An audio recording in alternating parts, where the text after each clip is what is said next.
Now it's bigger. Good. Salvete omnes, pax vobiscum. Hello everybody, my name is Father Mislav, and you're watching a blind let's play of Rogue Trader Warhammer 40K CRPG. Hello, hello, it's beautiful to... I almost said hear from you, everyone, but I don't hear from you except with comments. And I hear a lot of comments. I read a lot of comments from you. Well, that is nice, but you hear from me, like literally hear from me. But it's nice to be back in the game. I am feeling much better, like health-wise. Maybe you can hear and like see my face is not bloated as it was maybe before, and I'm not speaking as nasally as I was speaking before. So yeah, it's nice to be back in the game. I don't think I'm like 100% back yet. I haven't recovered completely, but I'm living as if I am, and I don't want to live any other way. So, looking forward to continuing the Let's Play, and let us pray together at the beginning of this episode. In nomine Patris, et Filii, et Spiritus Sancti. Amen. Pater noster, qui es in celis, sanctificetur nomen tuum, advenias regnum tuum, fiat voluntas tua, sicut in cielo et in terra. Panem nostrum quotidianum da nobis hodie, et dimitte nobis debita nostra, sicut et nos dimittimus debitoribus nostris, et ne nos inducas in tentationem, sed libera nos a malo. In nomine Patris et Filii et Spiritus Sancti. Amen. Okay, well, let's immediately go back into the game. Let me just hear myself better. Yeah, I think you're gonna be able to hear me just fine. I return this to the original position, something like this, and jump into the game. Okie dokie. Yeah, it's good. So let's continue. We're at the state of exploring, or like trying to solve the side missions on Argonus in order to actually be a part of the main mission, I guess. We have stuff to do. That's the gist of it. So I don't know, maybe you don't have that kind of a sensitivity to my surroundings as I have, but I have been kind of annoyed because of my background. You know, in Zagreb, in the room in which I was, like, I could have, I mean, I had a lot more stuff that I could use because I brought just the bare necessities here in Rome for my studies. But yeah, I had just more beautiful background, so I'm really thinking like what to do to completely change my background.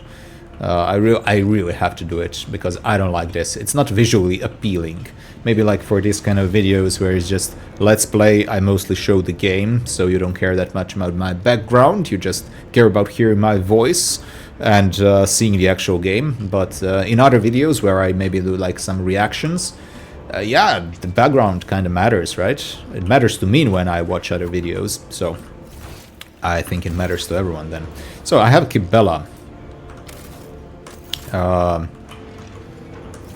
Let's explore with her. Let's see. Okay, oh, they're just constantly following me. That's good. So I won't be able to, or I won't have need to actually control them. Turn the servitor. Like, what does it mean, turn the servitor? Call the cargo lift. Turn the servitor. Sure, let's turn the servitor. What's gonna happen? With a pitiful clacking sound, his claw docks with the mechanism begins to perform necessary manipulations. Or maybe I just... And he, like, literally turns.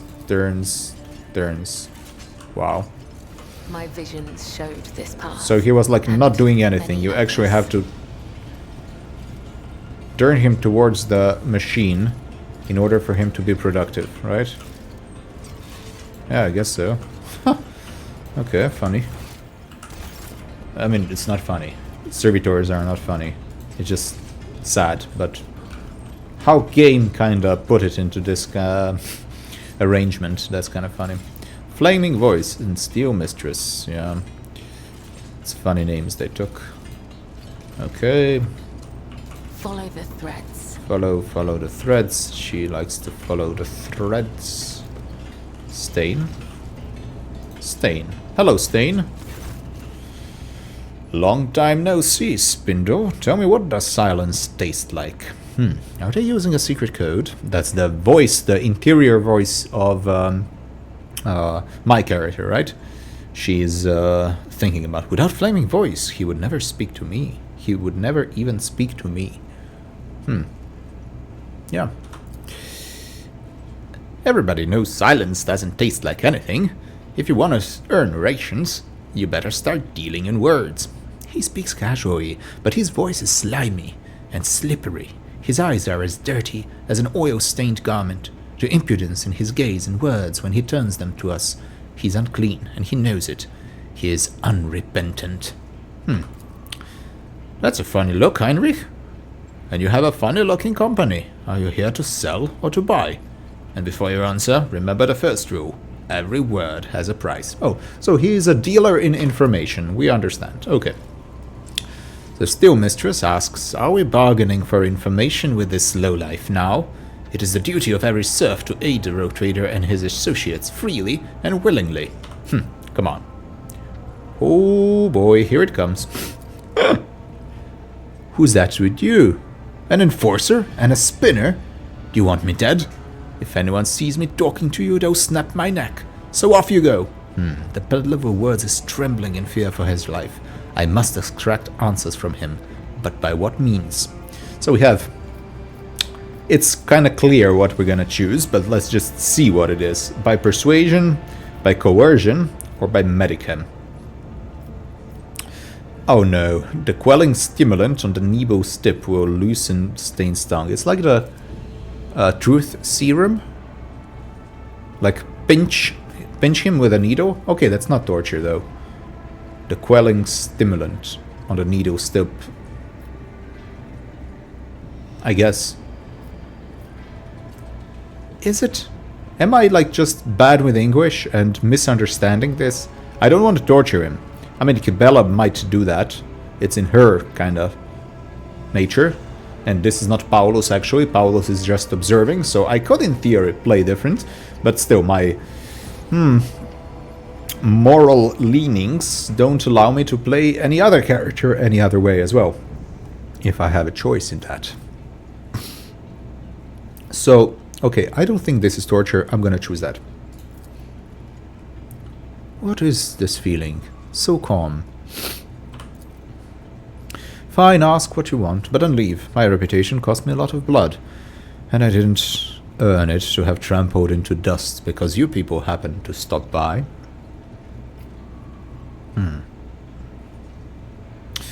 Where do things stand in the plasma drive chambers? Speak briefly, speak sense.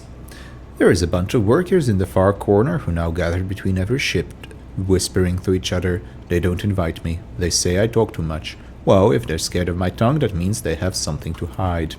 And of course, everyone's talking about Nemesis. Sure, the foundry and the chapel were big, but he's been helping people all over. A lot of folks are sticking with him now. You can knock my teeth out if I'm lying. Don't get many of those left anyhow, but I'll tell you this. Even if someone finds him, they won't rat him out. One glance is enough for me to see your true self, Stain. You're a liar and a manipulator. Peddling other people's secrets and not knowing how to keep your mouth shut. You will become the bait, sowing confusion among the minions of Nemesis who hope to wait out the lockdown. They think they have enough time? I will deprive them of that confidence. So, we're setting up the snare. There will be a raid soon. Be careful. I warn you in appreciation for your cooperative nature. What are you... That information is not meant for his ears? Really? I see. Well, if that's all you wanted, then can I go? Go, Stain, and be my herald. Okay, so we're like just manipulating people left and right here. It is difficult to admit, but I do share the Master-at-Arms' indignation. We came here to get information about the traitors, not to reveal our secrets.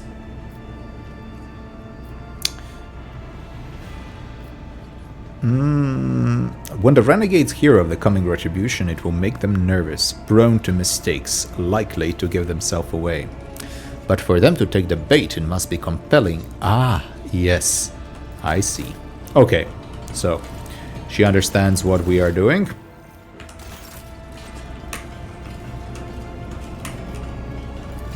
Death walks with me. Where am I? I have to go down to get here, don't I? Or go up somehow. I do have to go up, maybe. Call the cargo lift. Yes, we're doing that. We're calling the cargo lift. Yes, please.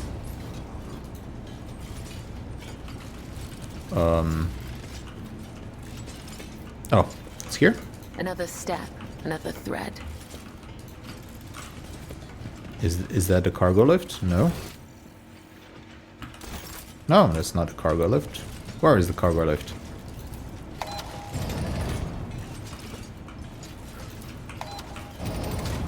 Okay, so I have to do it a couple of times. Interesting. Enemies within the wearer's area attack suffer dodge. Penalty allies gain dodge for 1 round. For 1 round. So I can just click to gain dodge and to lose dodge for them. Okay. And what about this? Backpack with armor piercing ammo. The wearer's range attack inflict 1 levels of bleeding. 1 levels of bleeding. Is that like 1 damage? That is good for Argenta. So, if I understand it correctly, of course. Yeah, I cannot. I have just 1 character here, so I cannot do anything. I immediately wanted to use that for Argenta, but I can't. Okay. Can I go down? Yeah. Yeah, I should have went here first. Doesn't matter. Let's loot what we can.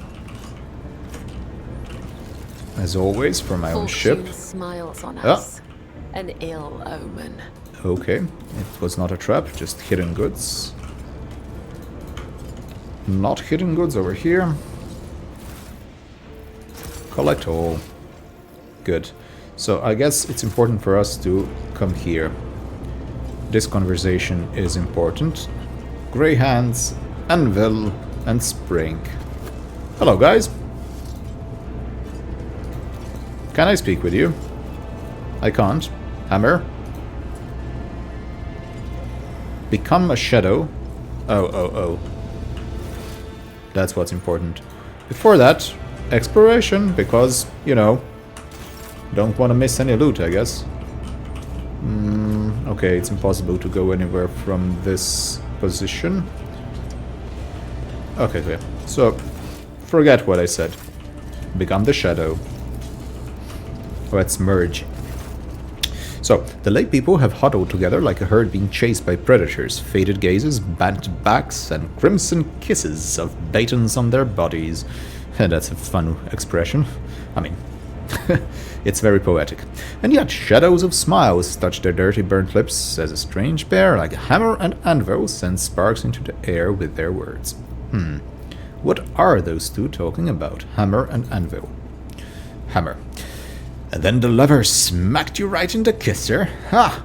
Give or take a tooth, this is nothing. Bruises, burns, cuts, that's just life. Just remind yourselves how you came home after your shift, having exchanged your ration card for a bowl of soup. How your little ones gulp that bowl down. How they fall asleep feeling a little better. I say that's worth a hard day's work and a punch in the face. Haha. He smiles, broad-shouldered with a rusty beard. He's not afraid to share laughter with others, and so the crimson shades from the beatings never leave his face. His voice is bright and sonorous and listened to. Not everyone here is as chipper and thick-skinned as you. A bowl of soup is great, he says. What about having to choose which of your 3 kids gets it? Is that great too? Beatings are nothing, he says. Remember when the enforcers broke your arm? Since you couldn't work, your wife had to pull 3 shifts. She collapsed at the lathe, and the conductive charge burned out her eyes. None of us deserve that. Tough and unyielding. Every word hurts, but she's forgiven for her sincerity. Okay, Anvil is a she. They listen to her to pull themselves together, to share their common pain. Okay, let's see if anyone has fallen into the web. Did you hear what happened? Nemesis didn't stop at the foundry business. He's been roaming the upper decks too. They say he went to the vessel's shrine and shot some nobles. And then he fled down into the chambers and now a punitive squad is on its way. Prepare your backs. This is going to hurt. The frightened herd sways, humming with whispers in their eyes. The fires of anxiety flicker. Careless, suggestible people. Okay, so not all of the snares have been set, so I do have to come back later. That's one part of the shadows, right? Is this the same? Is this the same? Oh yeah, this is the same, okay. So I have to do more. The web beckons. The web beckons, yes, I have to make the web. But what exactly can I do? That is my question. So, out of speaking of all these people, with all these people, I haven't gotten to a lot. I mean, I cannot go up there, right? So I did explore this part. I don't know.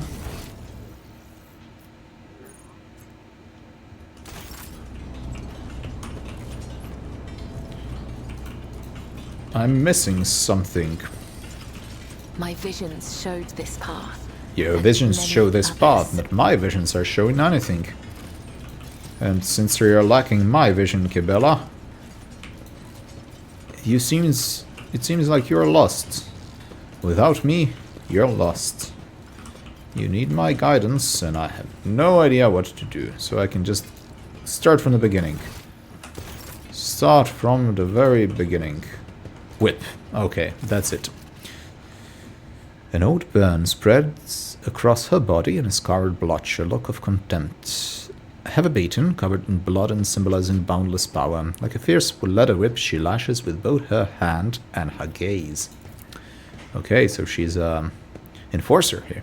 What are you looking at, you beggars? You finish your shift, you go to the barracks, you start your shift, you check in with the foreman, and get to work before Matilda comes to pat you on the back.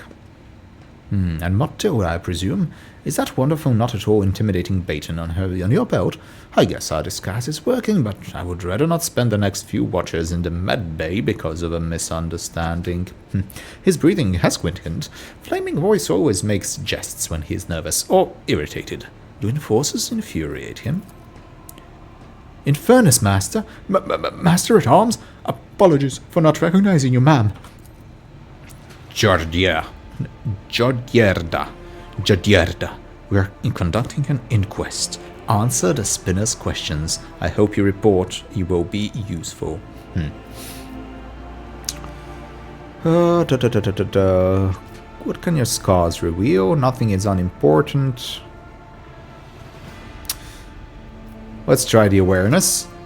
Oh, I see that. So, day after day, she watches the serfs labor away, exhausting their last vestiges of strength. There is no compassion in her eyes. They're simply a resource she's commanded to use and then discard. She hates them because she blames them for her pain, her wounds. Wow. That's interesting. Okay, so nothing is unimportant. Tell me what you know. A group of workers wearing red scarves was seen in the compartment just after the attack on the shrine. The foreman stated that they were at work in the freight line. No gunpowder on their clothes, no fresh wounds. Too many of them have started wearing red masks and it muddles the trail. But we also found some red scarves and bloody rags in one of the shredders only shortly afterwards. We sealed off the exits and reduced the air supply to the maintenance tunnels to the absolute minimum. Now you can't stay in these longer than a few minutes without passing out. There's no way the bastards could have left the plasma chambers. They are definitely in here somewhere.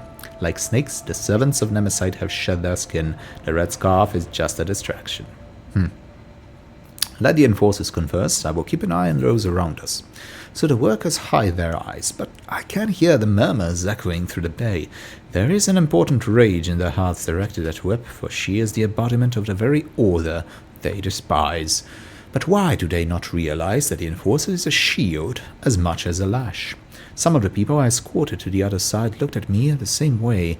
In the past I did not understand, but now Do the lay people see spinners performing their duty to the Undying One, or enforcers performing theirs to the Domin as monsters? Now you're starting to realize. Do I sense the touch of his will? The Undying Emperor wishes to bestow a revelation upon me in this trying hour. Let his turret show me the way. I breathe in essence made from the ashes and blood of the faithful. It enlightens the mind, granting it the grace of reading his signs. A wave of epiphany. Okay, what's this? So like an actual vision. I will say a thing or two about visions and prophecies from the Catholic perspective after we read the rest of this. A wave of epiphany sweeps my thoughts away, pulling me into a blessed trance. My fingers move of their own accord over the sacred deck and draw a card. So her fingers move of their own accord. It's not her will that's doing it. Her body moves by itself. Okay, it is the martyr. I see a tear of blood wash over the pale features in the image, and they shift, becoming Whip's face. A portent from him. The Undying One blesses me to take Whip. The minions of Nemesis fear her. When her soul is delivered to the Undying One, the traitors will feel invulnerable. They will crawl out of their holes and fall into my web. The Domin forbade the spinners to cut the threads of his subjects. I will have to go against the will of my lord to protect him and the Ark, and if punishment follows, I am ready to accept it. My duty to the Domin comes before my life. I knew this is gonna happen, so I already told you before, if you remember, a couple of episodes ago. She will be loyal to Domin, to Paulus, unless, and there's just one unless she thinks the Emperor commands her to do otherwise. Then she'll be disloyal and will punish herself brutally afterwards. So I'm losing either way. I really don't like these situations. I know how Whip's thread will end. I cannot sever Whip's thread with a blade, for the serfs would recognize me as one of the spinners and lose all courage, but a spark of the machine spirits in the plasma drive chambers has already claimed the lives of many. I will use this, and thus the web will be spun. So, what we have to do, we have to arrange for an accidental death of Whip. Okay, before we do that, regarding prophecies, a couple of things here were very important for me to share. Walks with me. First thing, a reservoir taking fluid, it leaks, the power of the conductive charge will spread imperceptibly. Okay, so we could, this is like explanation of how to set up the accidental death of Whip. Okay, well, before we do that,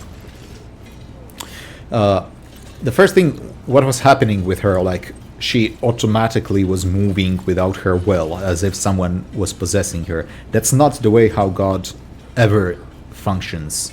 Like, actual visions and prophecies that happen with prophets, like in the Old Testament, and also in the New Testament as well, and throughout the church history for the last 2,000 years, there's a pattern over there, you know?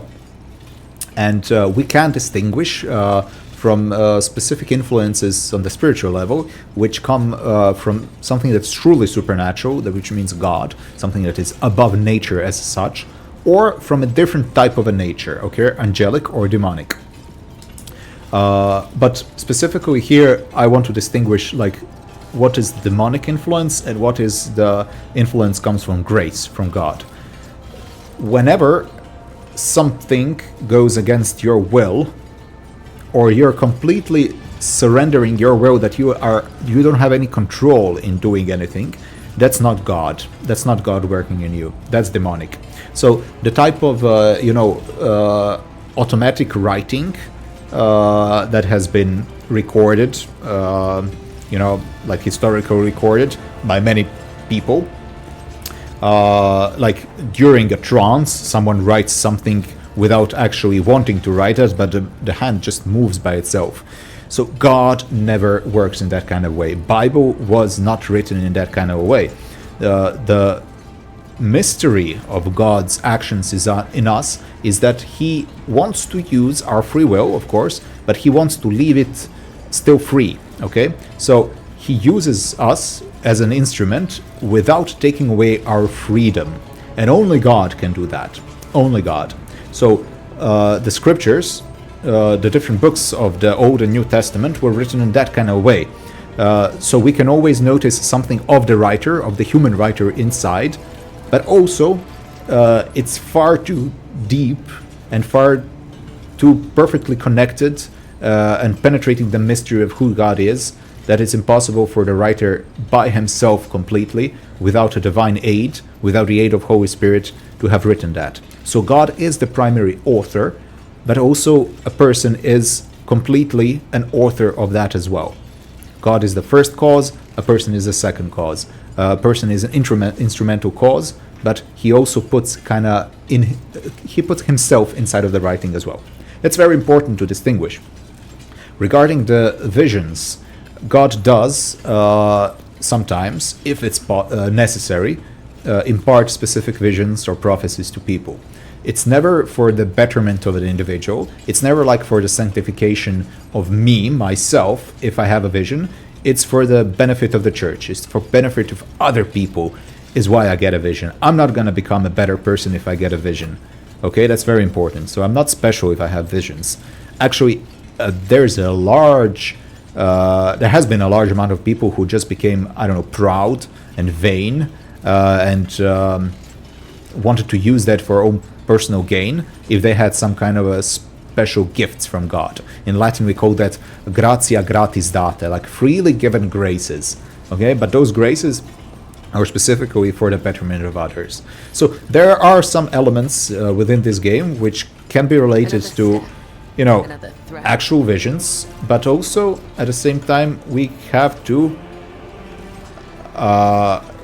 be aware that there are some like demonic type of stuff happening as well. Okay. A cable throbbing with the power of the conductive charge, a single swing of the blade will send the enforcer's soul to the undying one. But I have to be, I guess, here and click here when she walks. So it's very, very interesting. And also, like, the most important theologian of the Catholic Church, by the way, is... It is too early. Okay. It must be, I guess, when she's coming back. So the most important theologian in the Catholic Church, there are a couple of them. We have a lot of important theologians. Teachers, better to say. There are a lot of theologians, but some theologians were also saints.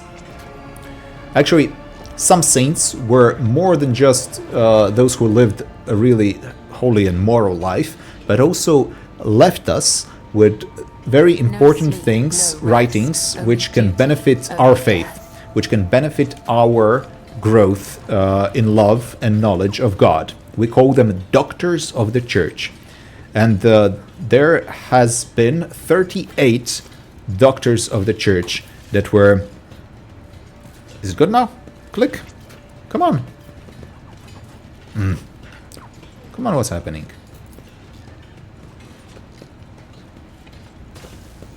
Okay. Just move. It's gonna happen soon, I guess, when she walks the next time. Just a couple of days ago, Pope Leo XIV, he pronounced the 38th Doctor of the Church. You know who it is? Maybe some of you know, if you're Catholic. It's Henry Newman, Cardinal Henry Newman. He was an Anglican before, then converted.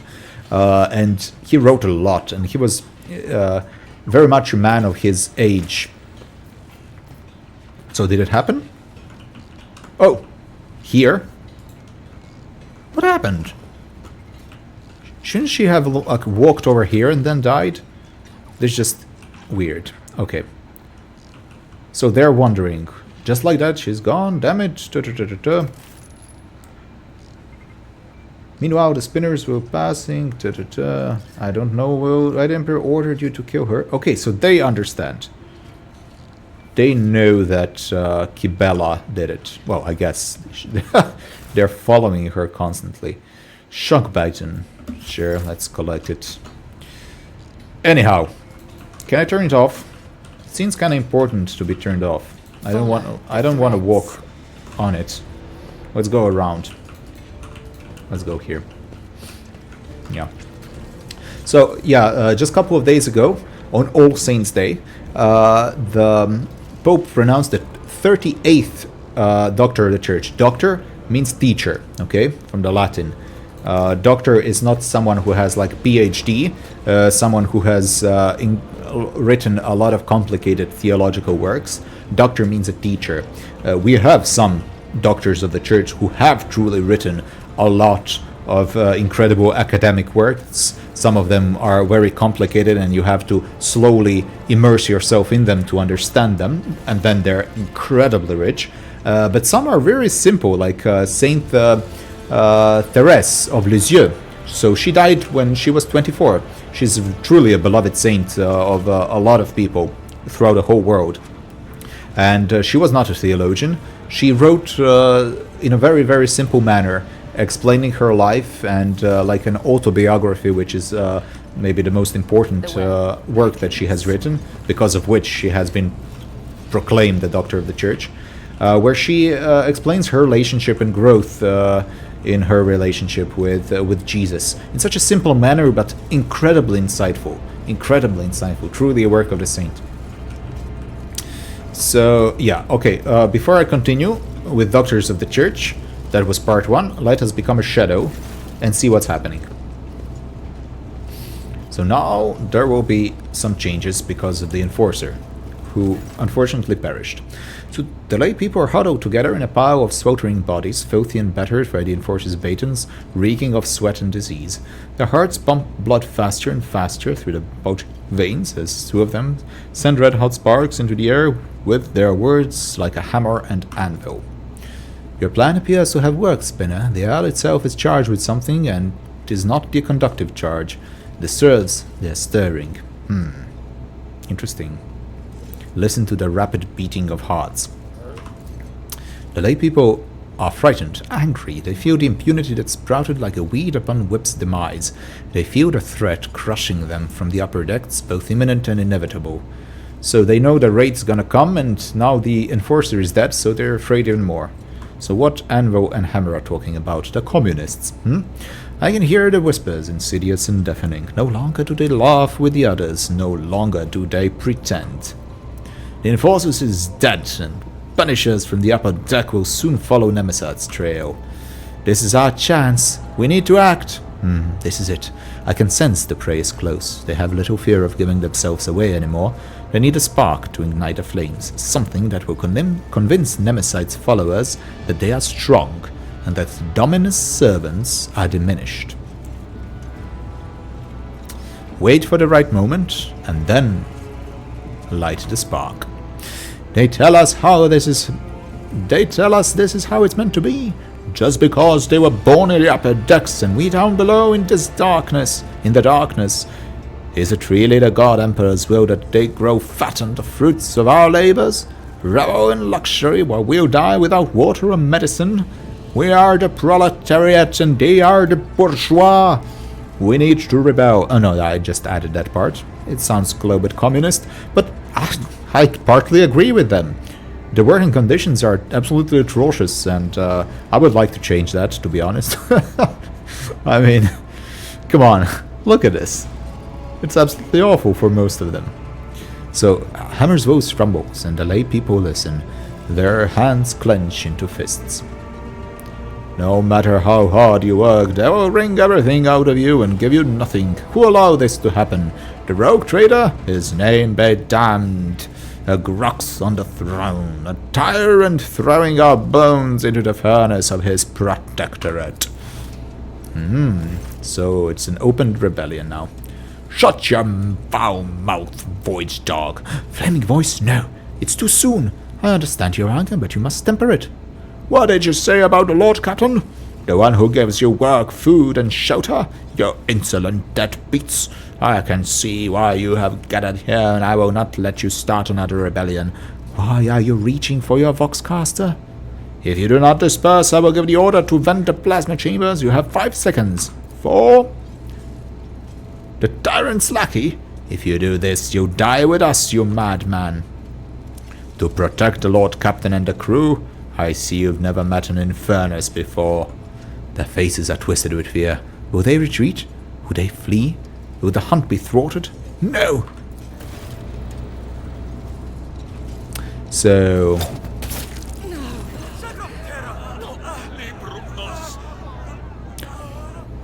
something happened. She threw a gather at whom? A small throwing blade flies out of my palm, oh okay, and draws a scarlet line across Anvil's neck. If I had wished it, she would be dead, but she continues to breathe and to bleed, and to scream furiously as she looks at for me. The rogue traders, assassins are here, look, they wanted to kill me, find the assassins. Ah, the spark is lit. Okay, Kibellah, she finished the game.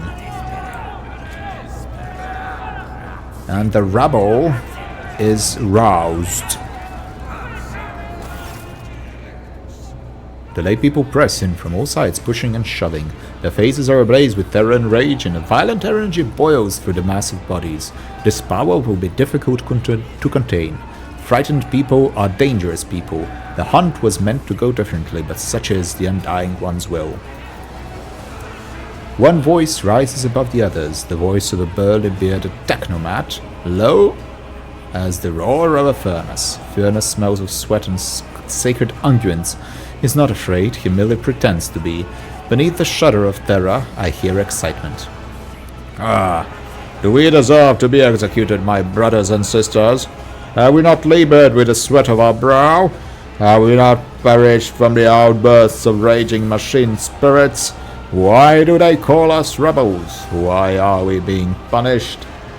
Furnace's words make the crowd seethe even more.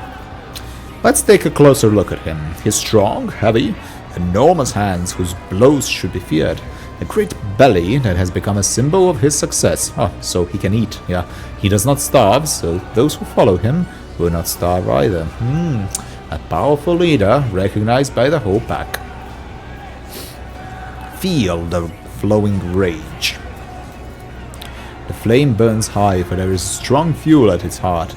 These people have amassed many grievances. The enforcers are cruel to them, for they believe that fear eradicates treason. The officers despise them, for their clothes and hands are filthy. The quartermasters rob them and withhold what is owed to them, for their clan is not strong enough to make demands. They are vulnerable. Their hearts are vulnerable. The Undying One commands us to spin a web to catch such hearts before they plunge into the abyss of treason. And so, I'm spinning the web. There is something else mixed into their righteous indignation, something that taunts them, excites them, angers them.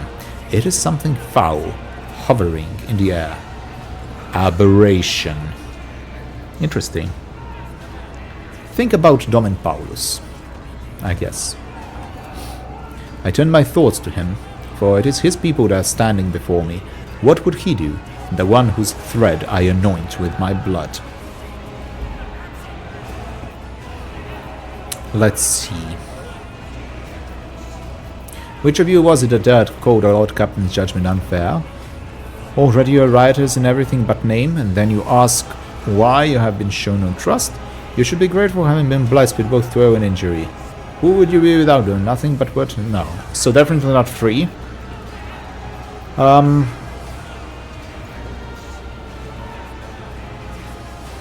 Two maybe. Yeah, let's try number 2. My words frighten them, wound them, because they are just, and that makes their anger swell all the more. Why are you surprised? Have the officer ever treated us otherwise? A new voice, sandpaper rough, tears through the rumbling of the crowd. Its owner is ragged and filthy, and a feverish gleam burns in his eyes. His words inflame the people's minds like rot feasting upon a wound. Rot cries out mockingly. That's because you're afraid of them, but they're not afraid of you. I have the almighty Baton. All you have is the source of power that feeds the whole ship. Why shouldn't they take you for granted? It serves you right, you cowards. His ugly shriek spills like venom upon the sweating faces as they slowly draw closer and closer. Sense the smell hanging over the crowd. I take a deep breath, and something stupefying, noxious and luscious disturbs my senses. This is no ordinary odor, but something subtle and foul. It carries the same stench as rot. Okay, so rot has something aberrant. Skinny and scrawny, Rot leers at me with his gaping mouth. He is a nobody who has nothing. His body has wasted away from disease. His hands are 5 fingers short. His fate is sealed, and that makes him convincing. Everyone knows he has nothing to gain for himself, and thus no reason to lie. His poverty is his armor. But yeah, the issue is, if he has nothing to lose as well, he could act in an unreasonable, unprudent manner as well. Okay, let's think about Paulus. What are the thoughts of Paulus? Let's see.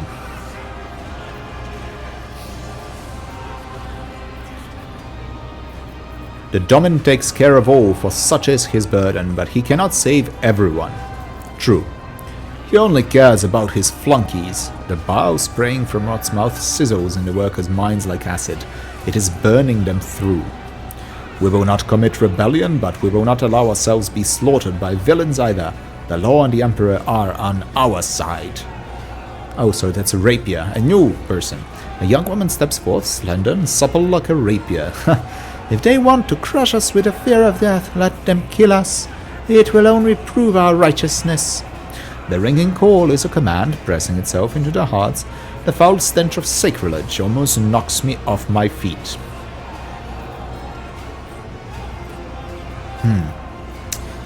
Let's immediately try a law war. And we succeeded. That tantalizing, elusive scent of rage, it is more than a stench, it is a tool. The weapon of the despicable trio, which they use to influence the minds of the laity, invisibly intoxicating their minds. The crowd reeks of flowering trees, and I delve down to its roots and realize that what it is that rejects his will so. His sacred privilege is being attacked. He alone chooses who may journey to him, but these 3 instigators, they are determined to make this decision for themselves, dragging the souls of all around into the fires of violence with them. They are imprudent upstarts who have put themselves above him and above me, the second spinner of the blood-spun web, his chosen servant. The realization of such audacity burns my very soul. Look Rapier in the eye before everything else. Fragile, but there is strength in her, an authority taken for granted and understood by everyone.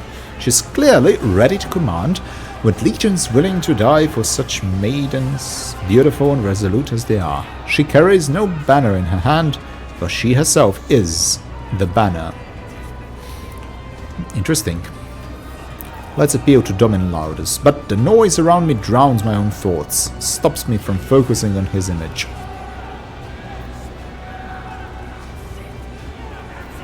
Use my throwing knife to take an idle swipe at Rapier's face. Seal your lips, heretic? I think that would just start the rebellion in a more explicit manner. Bear one of my blades, okay, that's intimidation, threat. Death will claim you all, but not today, unless you are truly keen to merit its embrace.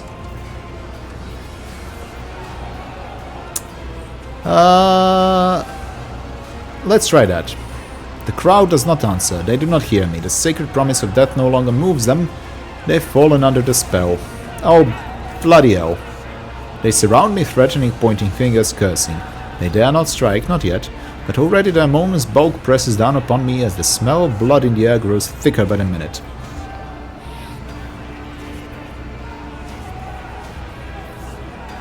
Interesting. I'll lose myself in a dance of blood. That would be a massive slaughter. Stop, you are committing treason. I already tried that.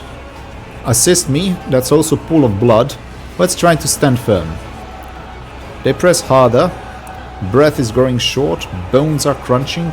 Somebody's screaming at my face. I endure the stench. Stop, you're... Oh, let's try one more time. Poison of disobedience fill their minds. Assist me? Ah, come on, game. Was this inevitable?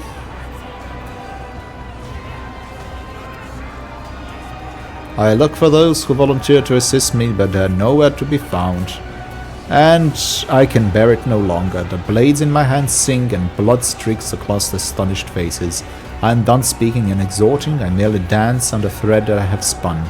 I bestow death and bless the wounds. I catch a glimpse of Rapier's cloven face and Furnace's open belly. Rot's severed hand falls at my feet, and its owner flees howling. I dance and breathe so freely. Okay, is it only Rapier, Rot, and Furnace? Is it... Please, only 3 of them. Please, not a massive slaughter. It's a massive slaughter. It go not the way I planned. The smell of blood lingers in the air like a stench of impending defeat. 2 bodies have sprawled before me. I have severed their threads. The 3rd blasphemer managed to escape, but his disembodied hand also lies on the floor. Useless meat. Okay, awareness maybe? Okay, I succeeded on all the checks today. I don't know what's happening. But very little can I see. Faint traces of vile mutations twisted their bodies. Foul stench of corruption emanating from the meat. Deformed, strangely colored brains of their crushed skulls, pro of heresy of sedition. Okay, that's useless, come on. Appearance of survivals? Maybe? Something? Nothing. Ashamed of the subservience. Okay, are they alive? My allies? Threads have not yet been cut. They're standing close to me. Flaming wall spheres reproaching. Steel mistress blooms like a siren, shaking her maul, threatening punishment. They're useless. So, next step. A thrill runs the threads of my consciousness. Is this Domin Paulus? Can I truly feel him again, or am I imagining it? Concentrate. I gaze at the puddles of blood and the patterns they form. I see a labyrinth. The Undying One has given me a sign. My hand finds the sealed case in which his tarot cards reside. Divination. I hate this part of the game. I hate it. You know why? I already told a couple of times. Using tarot cards, yeah, it has never been done within Christian religion, okay? It's divination and has been strictly forbidden in the Old Testament, like under the punishment of death, if you are a Jew, an Israelite, sorry. And within Christianity, well, depends in the... if under civil law it was like a theocracy, it could have been also like under punishment of death, maybe. I don't know, I doubt it was directly death, but some kind of punishment. But, you know, excommunication, if someone is unrepentant, he or she immediately removes himself from the church. You're colluding with demons, you're calling for the other side, from the basically demonic side, especially if you're completely aware of that, to show you or to guide you in order to, know the future or know something that you shouldn't necessarily know. It's not like demons can know the future, but their intelligence is far better than ours, and simply through cause and effect, they can predict what's gonna happen with incredible accuracy, okay? Just like, I don't know, someone who's smart kinda knows what's gonna happen a couple of steps ahead. That way, the demons function as well. They have angelic intelligence. They cannot know things for sure, but they can have a quite high percentage of success in predicting things if they want to show it. So divination, yeah, it's asking for the help from the spiritual side, concretely demonic side, in order for you to know. That's why it's not good. So whatever, I don't care. Harlequin, inverted lies, shadow play, blocking path, lie exposed, beginning, hound, blah blah blah. I actually don't want to know. I don't want to know. And I know it was a preacher. From principle, I really don't want to know, okay? Because I want to play this game with a clean conscience. Sometimes it's a little bit hazy. You know, playing it as a priest is not the same thing as, especially filming myself as playing with a priest. I'm sending a message. Everything that I do has ripples, has consequences. People are watching this, okay? And that's another reason why I have to basically make specific decisions. Okay, it's not the same if I'm doing it by myself, just playing around with choices in the privacy of my room, and actually filming myself and demonstrating something by doing that. So, hunt has begun, will be completed. Unveiling of the Great Deception. Enemy elusive, has powerful ally. The ship's confessor is in league with Nemesis. He's the next prey. So I have to go to the Void Ship Bridge now. She somehow, from the warp, from the Emperor, whatever, learned that the confessor in my ship has colluded with the traitor. Or at least he knows something more. As a confessor, I guess. I hope that you are aware, I mentioned it before, an actual confessor, a Catholic priest, I'm a confessor. That means that I have authority from the church in my diocese, or within my order for sure, but in general in the diocese where I am, I'm waiting for the confirmation from Vatican actually to have my celebret. It's like a confirmation that I can celebrate masses in other churches in Rome, and also to confess other people in Rome in general. So the authority for confession has to come from higher up, like from a bishop. I have the power to do it, but I also need permission, okay, to prevent the abuses in order for confession to be valid. Anyhow, every priest is a confessor if he's not prevented for some reason. So when I hear a confession, it can be a murder or some heinous crime. I will not like enumerate the crimes or the sins, but it can be really be a truly grave and a mortal sin, and it can be something completely trivial and stupid. Under the penalty of immediate excommunication, I can never, under no circumstances, say anything of who said what, okay? Nothing of anything to anyone.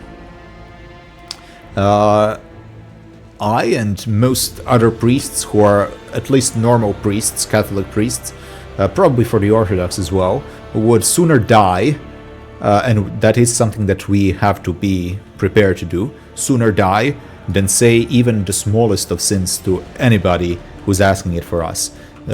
Be it a state, be it police, or some criminal trying to find some information from us. Okay? It's very important for you to know that.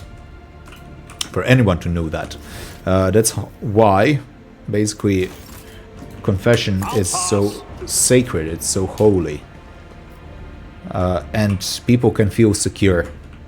And when priests, like bad priests, kind of abuse the security of confession in order to like divulge the information that's very rare, or to, I don't know, exploit people, that's incredibly evil and sinful and should be punished immediately in a very strict manner. So why did my character suddenly, like Paulus, show up in my own room? Why? So shouldn't I like go immediately to where the confessor is? This is like a pressing issue, isn't it? Okay, let's go to the place where the confessor is. I just appeared on my room. That's what was the point of that? Yeah. We go up. Kibellah should not be here. She is for some reason. Why is Kibellah here? She has returned already. Let's speak with her. Oh, come on. Don't randomly cut yourself. It's disgusting. Domin, I have spun a web of crimson in the plasma drive chambers and ensnared Nemesis' accomplices with it. It is done. My divination has revealed that your confessor, the sower of faith aboard this vessel, is stained with deceit. The Undying One has spoken. His time has come. Yeah, I know that. I don't even want... I don't know. Okay. Tell me about this. Maybe I I'll... use blood to read his sacred cards and hear the whisper of the Undying One. His tarot is not an answer, but a question I ask of the universe. And the universe answers with questions of its own. In this sacred communion, I perceive hundreds of possible outcomes. Okay. They The are Emperor's all Tarot is true. usually read by sanctioned psychers. I am the spear of his retribution, not a witch or a sorcerer or a soothsayer. I have no strange powers, but I do bear his blessing. I do not command the veil. I am guided by his whisper and led by my faith, by the tenets. Please, do not mistake me for something I am not. Her helmet here is so weird. She looks unusual from this perspective. In this image, her head looks more and more normal. You occasionally feel a shiver run down your spine or detect faint sparks in the air when you're standing next to her. It seems her powers only manifest when she is practicing divination or in moments of pious exaltation. Kibellah herself does not seem to be aware of her gift. Definitely... Okay, that's all I wanted to know. We need to discuss the hunt. I have been awaiting your questions, Domin. Ask away. Yeah, so I expressly forbade your coach from killing, and yet not only did you arrange for that enforcer to die, you also performed a blood divination. Is that true? Such was the Undying One's will, and yours before that, Domin. You blessed my hunt Oh, come so on. that I might lead you to Nemesis. Your blade performed its service. So it's my fault? If you consider me deserving of punishment, then I will accept your wrath. This is like a lose-lose situation for me. Leave a wound on her hand. Interesting. Mark of my displeasure. Don't let the wound heal. No. How can I be angry at you? You are beautiful in the way you sow death. No. I like seduction through murder. No, thank you. Well, I don't know if, yeah, I guess murder. Was it murder? Let's not go immediately now into the moral aspects, ethics, and philosophy. It was killing, that's for sure. They were kind of justified. I mean, they would have killed her.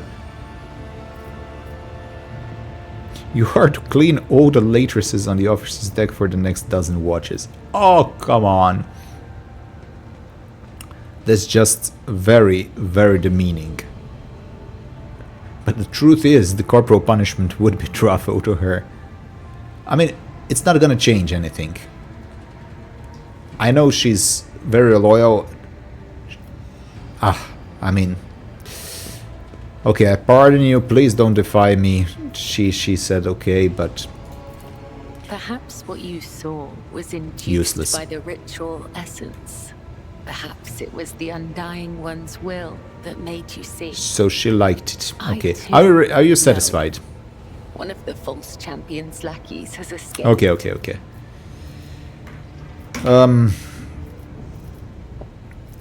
I must take my leave. Maybe. Bye-bye.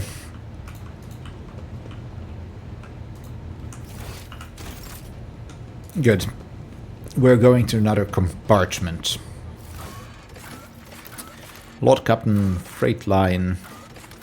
Is there something in Freight Line? I've been to Shrine, to the chapel a couple of times. How many times have I been to Freight Line? Not a lot, I believe. Now let's choose this team just to check it out.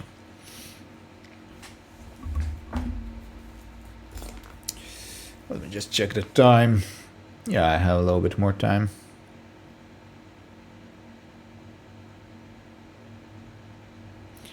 Oh, I forgot to do something again. And another comment on my YouTube channel that is, well, pointing out that I used AI in my opening video, like the short video. And yes, it's true, I used AI. I have no idea how to make it otherwise, especially when I was just beginning with a channel. I do have enough means to actually pay someone to do it. It's just that I don't know anyone that does those kind of things. So that's, the resources are not an issue right now. So I gained enough resources, revenue from YouTube to like pay someone to make a, I don't know, the introductory scene, like a short intro video for me. If you know, guys, someone or can recommend someone, link someone to me whom I could like pay, I can like give detailed instruction what I would like to do, or someone to see what I've been doing before and to make something like creatively out of it. Yeah, why not? By all means. I would rather not use AI. It's not like I'm not against using AI generated images and videos and stuff like that. I'm not against it per se. I do understand the criticism regarding like the killing of creativity and stuff like that. I do prefer, and of course I very much prefer when someone does something with his or her own effort with hands. It just, you know, it has soul in a way. But there are interesting things that it can be done with AI, and are being done and will be done even more in the future. So I don't think it's possible to, you know, eliminate it. Is there anything of worth over here? Other than a lot of loot that I kind of missed when I was here. What? There's so much loot that I missed.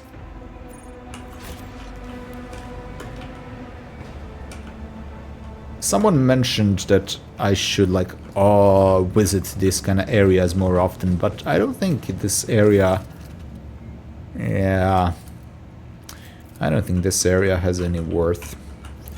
Nothing new to see other than, none shall stand in my way. Indeed, other than some extra loot that I can take.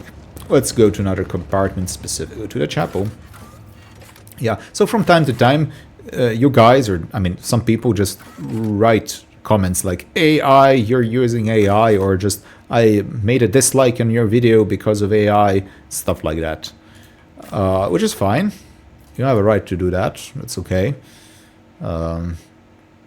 It's a good, I guess, feedback for me. So I don't mind it, per se. Regarding the dislikes, I mean, if you really feel that strongly against AI, then it's a valid dislike. But I would very much prefer if you like watch the whole video first, or at least other parts of the video, other than the like my very short use of AI, and then made a judgment whether to like it or dislike it, or write a comment that's just gonna be I don't know, derogatory, or like a mix of like, hey, I liked your video, but maybe you should like stop using AI, because some of you have done that, and I really appreciate that. I really like that kind of honesty. Because of that, I really want to stop using AI, actually, because of honesty of some of you. Like really nice comments advising me to stop using it. Even though like I still haven't like read a proper argument, philosophical argument, why it's like morally bad to use AI, because some of you really think it is. I don't mean like necessarily like you who are watching this video right now, but like viewership in general. There's some people who really think it's morally bad, evil to use AI for generating pictures, maybe images, or just using AI in general. I mean, okay, yeah, I guess it can be argued, but I would like to hear the proper argument. I've never seen like actual maybe like articles written from an ethical or moral perspective. Doesn't have to be like theologically wise. It can be on this from the secular perspective, more like an ethical argument, but on the morality or lack of morality in using it. if I read that and if I saw that the arguments are convincing, great. But I do have to have that. So Kibellah, of course I took her with me. She extends a finger topped with a metal claw towards Confessor Adalbert.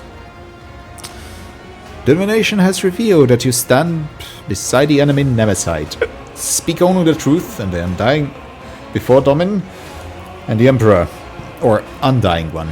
So Adalbert meets Kibellah's words calmly, with almost majestic resignation. A defender of the people and a tyrant's minion are two faithful servants of opposing ideas, two souls that have rejected everything else for the sake of duty. I now truly see that your collision with him was inevitable. Adalbert shifts his gaze to you and lets a mournful sigh. I was warned about your visit, Paulus, as well as its purpose. Oh? By whom? My son, the protector of those whose blood you feed upon, whose hard work was paid for your content life on the upper decks of this ship. Explanation, now. Your pet tormentor who extols death is right. I know Nemesite and I assist him. Just like him, I am your enemy, Paulus. Adalbert raises his voice, and in his soft tenor you hear notes of accusation as deep as rolling thunder. And I am also the enemy of your cruel regime, where life is dirt under the enforcer's feet, where a man has nothing to eat, writhes in fear, and knows no hope. Well, now I'm kind of divided. I totally understand Confessor Adalbert. I don't approve of his actions, okay? So priests should not play politics. Everything that we do is gonna have political repercussions, necessarily, because we are all political animals, as Aristotle would say. But, okay, but we can go and explicitly join specific political sides and work on toppling others, or simply work for the betterment of all, work for the common good. It's different, okay? It's gonna have some intersections, but it's different. So I'm strictly against priests, clergy, Catholic priests, going and siding with a specific political side. It's not gonna be good, okay? We have to work for the salvation of all. I mean, if some political side propagates abortion, and especially like abortion from the first trimester or something like that, until the last trimester, it's gonna be clear that we're against that, and that people morally, if they want to have clear conscience, cannot vote for that side. We have to choose, even though it sounds awful, in those kind of circumstances, we have to choose the lesser evil, okay? So, value of human life is above current economic policies, even though economic policies can truly be impactful, and some can be truly unjust. So we have to fight on all sides, but we have to also prioritize, right? We have to choose our fights carefully. But even if I would say to people that you should never choose abortion or publicly defend it or vote for someone who advocates for it, I will never say vote for X, Y, or you have to vote for this specific political party or stuff like that. That's playing politics. That never ended well. Never ended well. And trust me, you're gonna lose your flock. You're gonna lose people, because a lot of people to whom I preach, and specifically for whom I have heart, kind of, you know, I guess that's a lot of you guys listening to me right now. But I love you all. I mean, I count on the fact that you are not Catholics and that you don't agree in everything that I say. You agree in some things, and hopefully you will agree in more things with time. But I'm kind of doing this not just for myself, but for all of us, for you as well, okay? For you. So I don't want to preach to the choir. I don't see the point of it. And if I'm gonna play politics, I'm just gonna lose people. It's nothing good will come out of it. that doesn't mean that I will not be firm in what are proper stances, what my faith is, what Catholic social teaching is, okay? And if there is some true, something that's truly unjust happening, even on a political level, where all it is demanded of us, okay, to call that out. But for the betterment of all, I'm called to pray. If I have a communist leader in my country, if I would have it right now. We were under communist regime in Croatia. It was Yugoslavia at that point. The clergy was at that time, and would be now, called to pray for the leader. Even though the leader might be an atheist or a hater of Christianity, we're still called to pray for that person. So, yeah, I mean, you can disagree with me, but what I have to do is love you nonetheless, and not play politics. Not like gather the flock of like-minded people around me and then go into war with those who are not like-minded. No, my duty as a Catholic priest is to die for the salvation of souls, and not necessarily like die at one instance, but in a positive way, die every day, or not give myself away, like Jesus Christ gave himself completely and utterly for me and for all of us. Yeah, I went on a little bit of a rant here, but I have some of my like confreres, like Dominican brothers in Croatia, but like I guess it's like in every country, who like went into the politics a little bit too much in history. I can understand why that was. They were being like imprisoned, incarcerated, humiliated, persecuted. So it was much easier for them to, yeah, in the end, grow maybe even too strong of a national sentiment that sometimes trumps the faith part. But I think we should really be careful about that. Well, now let's continue with the game. I'm saying this because I like Confessor Adalbert. I understand him. But he should never resort to violent means, okay? It's not excusable for a priest to kill... So, I don't know. Let's take an example, okay? Fun example. Hypothetical examples are always fun. A person comes and for a confession, and I learned that that person is, let's say, a victim of rape, of abuse. I did not say like, well, can I say that word in YouTube immediately been shut down? I hope not. Well, it was a victim of abuse. I condone it. Everybody knows that it's absolutely evil. And of course, so I want to help that person.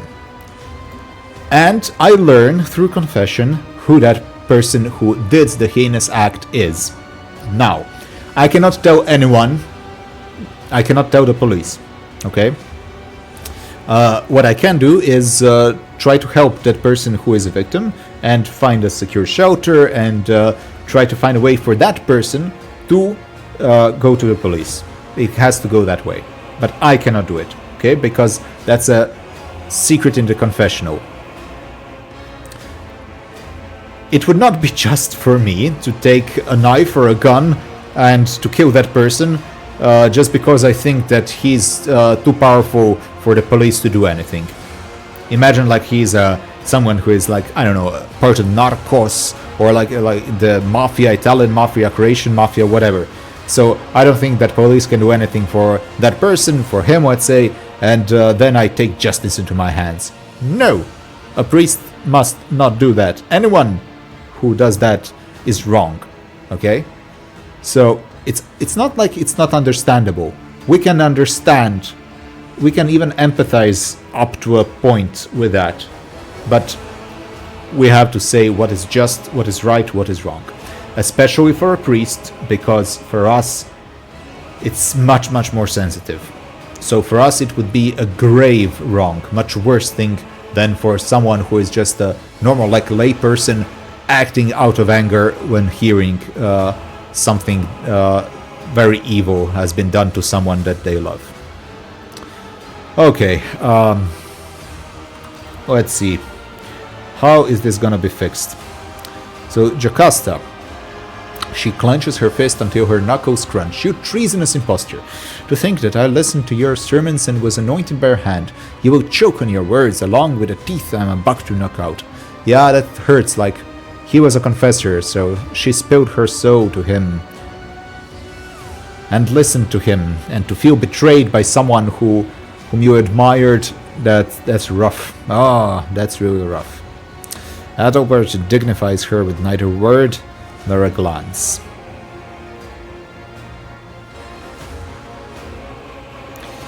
Well, it is commendable that you're not trying to lie. He shrugs, his kindly face growing harder. Why would I? If the dogs have come looking for blood, they will not leave without a kill. Such is your vicious nature.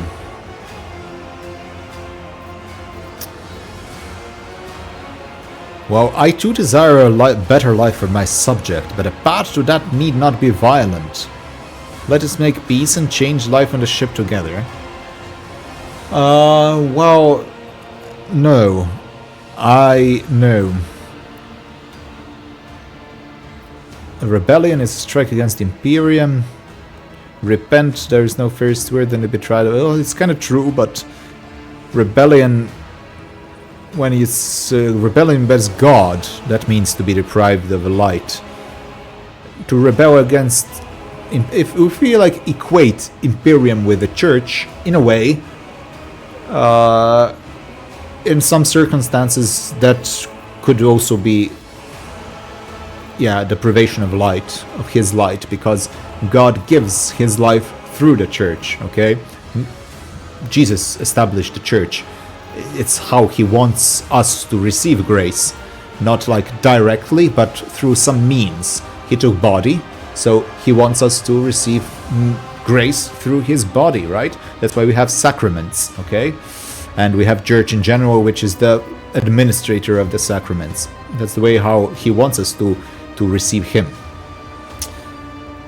Oh, no, this is not good. Definitely not this. I do desire a better life, but, you know, come on. He colluded, he killed my subjects, he did evil things, he almost killed one of my officers. I cannot say, I also want a better life, let's make peace. Change life on a ship together.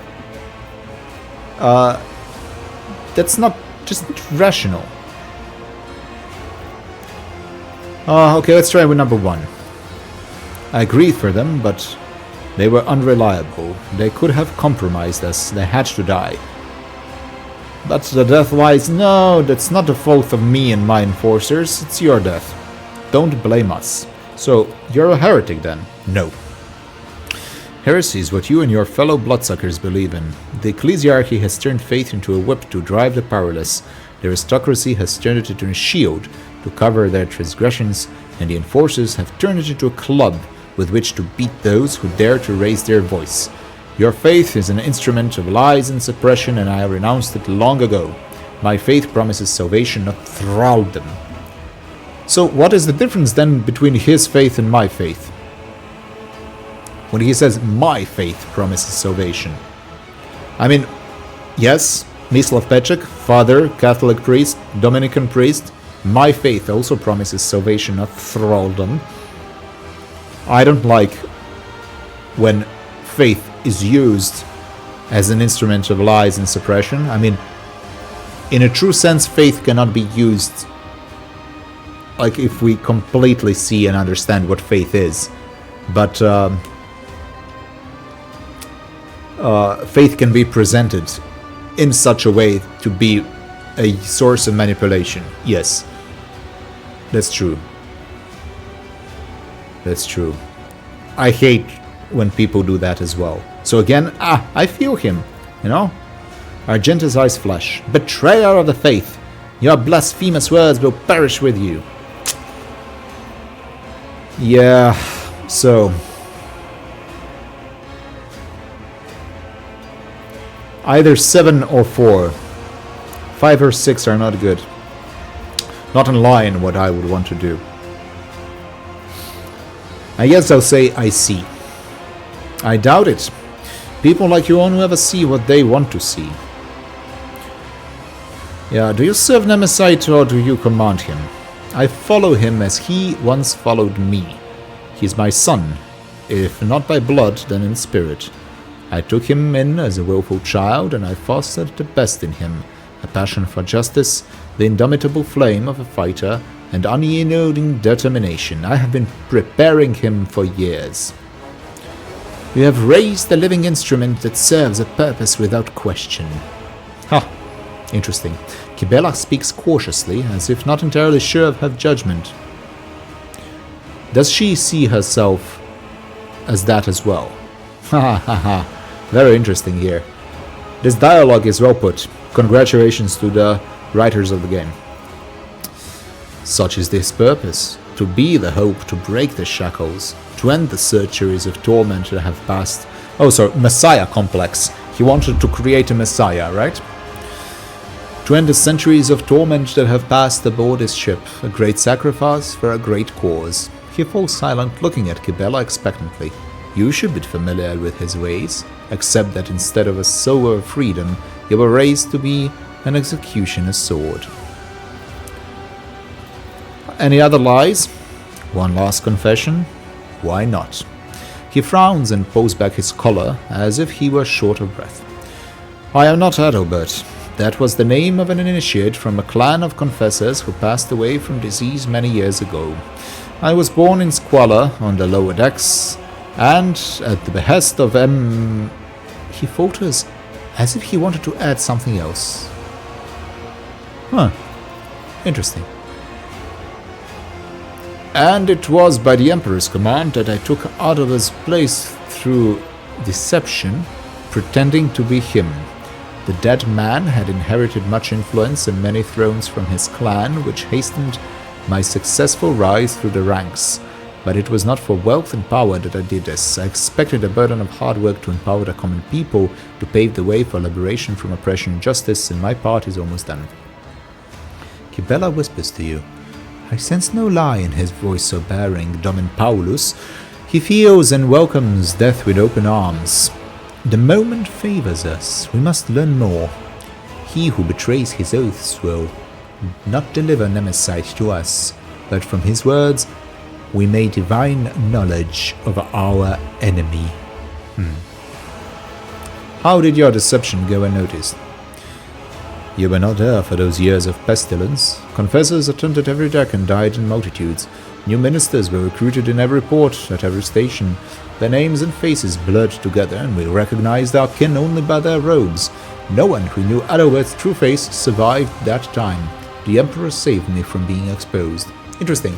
You know, at one part of the history, our history, when the bubonic plague, the Black Death, was raging throughout Europe, that was truly like one of the worst times for the church as well, because like the best priests, like creme de la creme, you know, the holy ones, they went outside and they gave anointings of the sick, okay, the last rites to people who were dying, until they would also gain the last death and die as well. So they would unselfishly go and aid others, knowing that they will probably die out of that as well. And 90% of the clergy, of the educated clergy, died. And then a lot of clergy that came afterwards were not as educated or as, you know, holy, pious as they were. But there was incredible need just for those who can administer the sacraments. So like the next generation was really bad. Not only that a third of Europe died, but way more than a third of priests died as well, you know? Like a large percentage. So that truly not only decimated, but more than decimated the clergy. The situation was very, very rough. And, you know, taking that into context, you can understand a little bit more about the, I don't know, the decadency, the corruption, the state of the church that ensued. Because it was always like in waves, wasn't it, you know? In one part of Europe, at least, there was like ups and downs, you know? The surge, the movement when a lot of saints arose when through their pious, holy lives, God's love, Christ's love was manifested in such a palpable way inside the world, incredible amount of conversions, miracles happening, and then next generation comes, and it's just like brutal, awful times that ensued. And then again, God sends their saints, Saints were always like an antidote to the poison of that time, whether on the part of heresy or just vices that were ruling. Okay. Well, your liberation is rooted in betrayal and bloodshed. This is a war, Paulus, the war for our liberation, and we're willing to die and kill for it, because our enemy is brutal and deaf to our pleas. You have deserved it.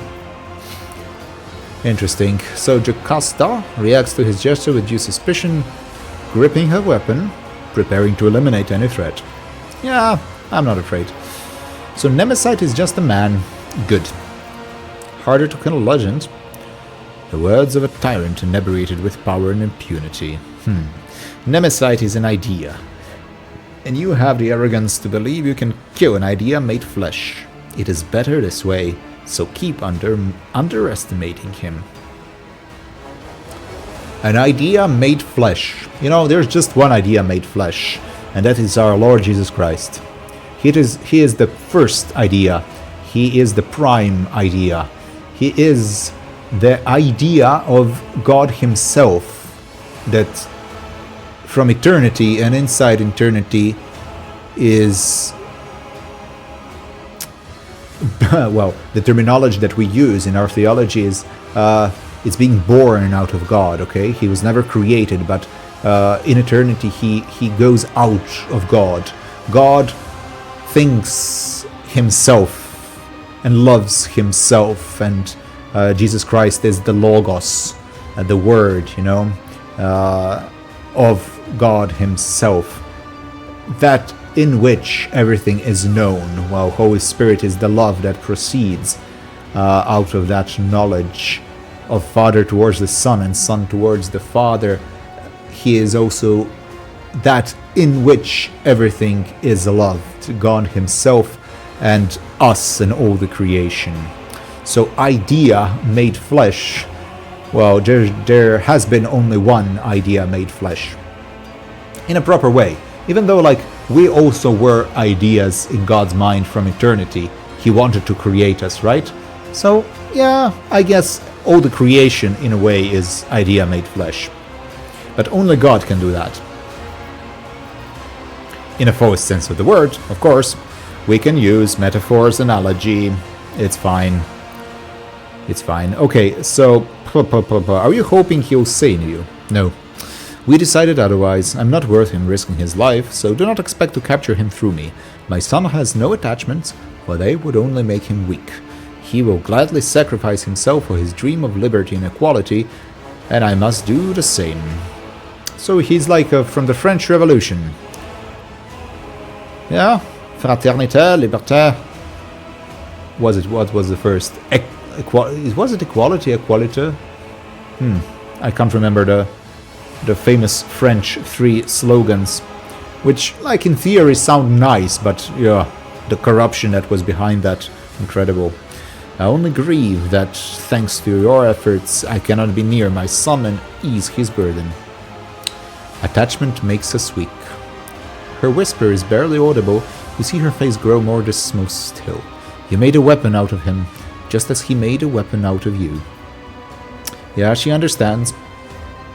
I like her dialogue. Any last words?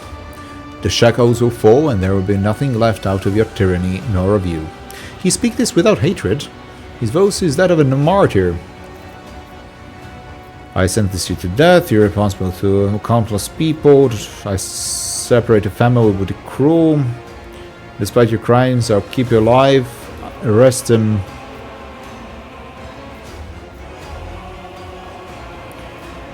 Death for a treason, I guess.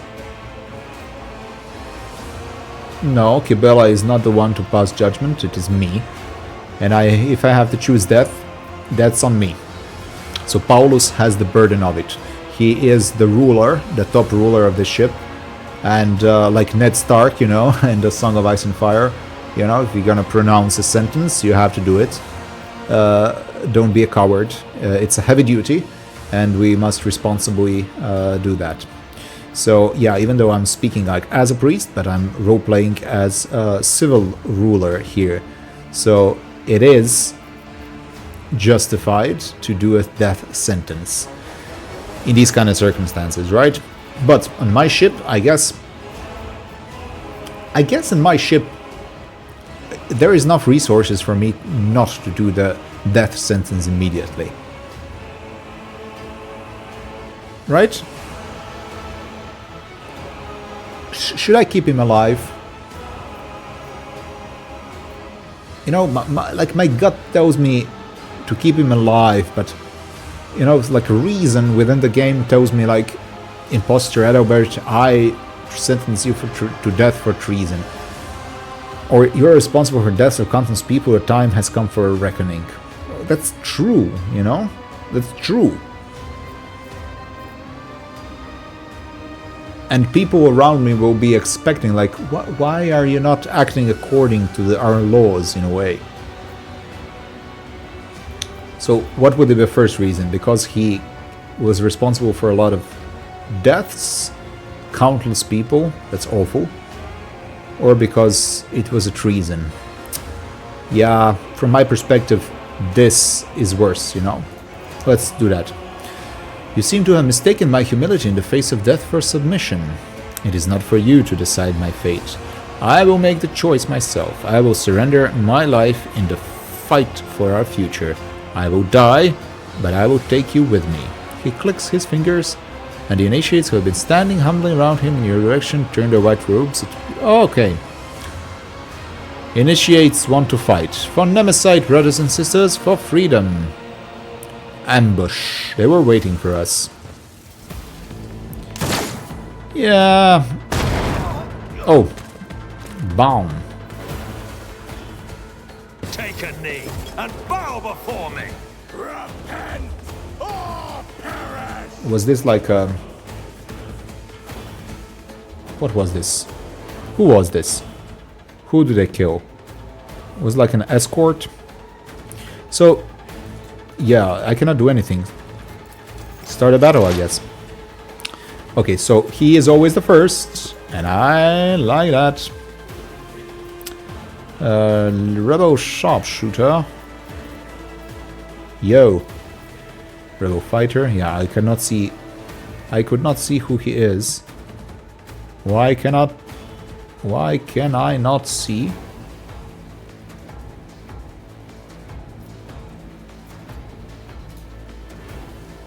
Insurgent. I just want to see like their hit points, you know?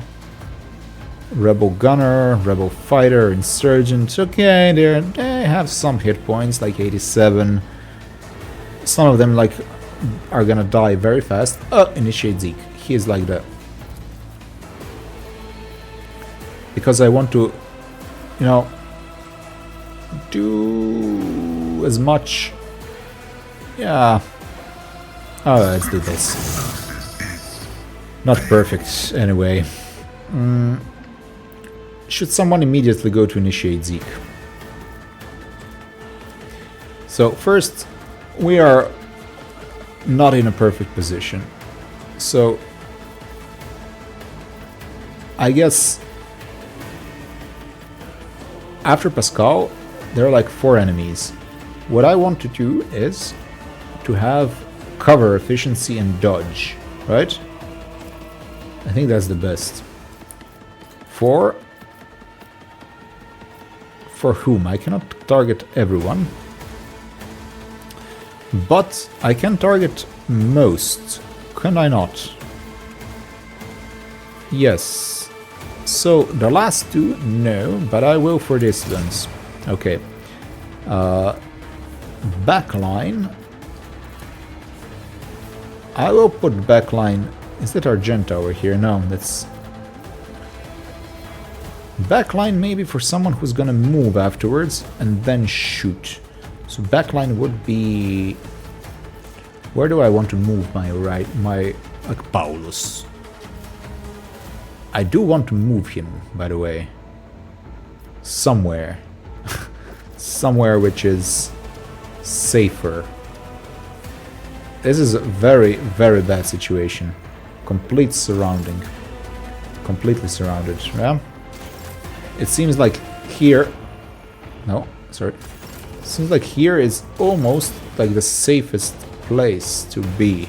You know? To hide like here.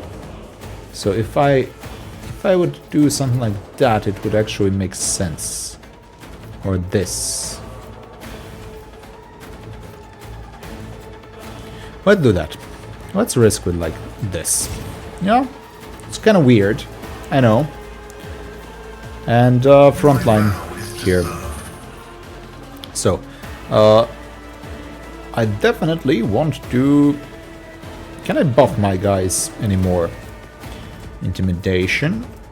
Non-area attack. I will use my area attack, I think. Oh, kill zone stratagem, by the way. Sure. Do it here. Then I can use also this. No, but I want to shoot. This costs 1 AP. Everything costs APs. And the shooting is 2 AP. Plasma overcharge. Which is... yeah, that's for extra damage. Single shot area attack. Or like an overcharge for extra damage. And overheats plasma weapon for 2 turns. Let's do the area attack if I can hit... If it's possible to hit like 2 people at the same time. No, they're really spread apart. So... Yeah, initiate Zeke. 78 damage. For some reason...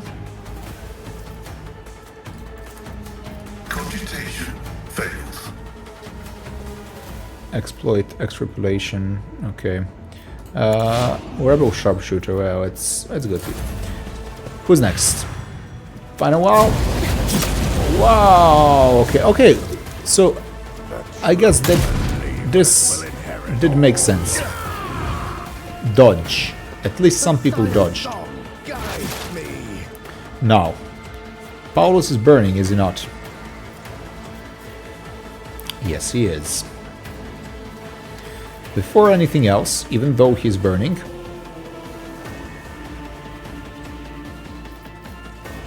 I should hunt down the prey, right?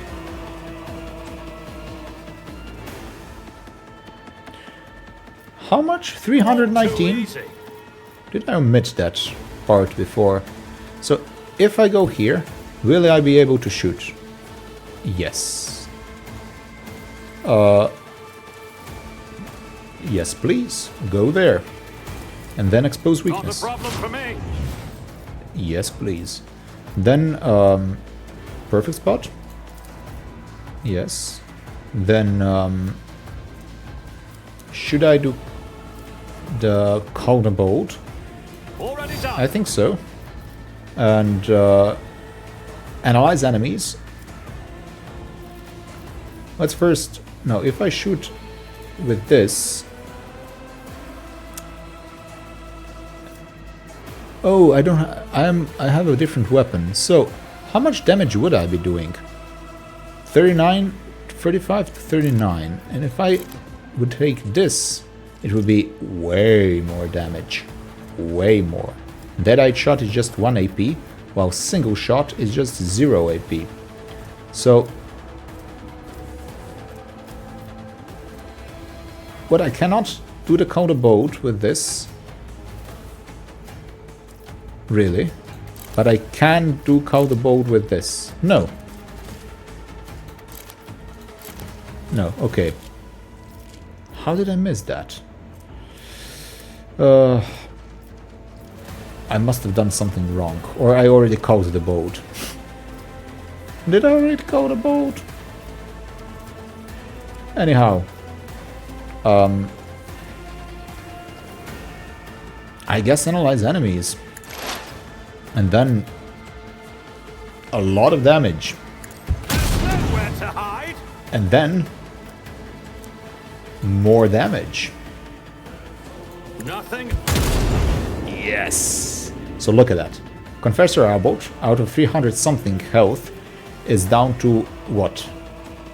Almost nothing. How dare you? Now.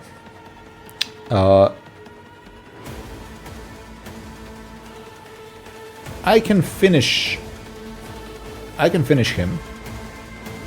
And you know what? I should finish him. First of all,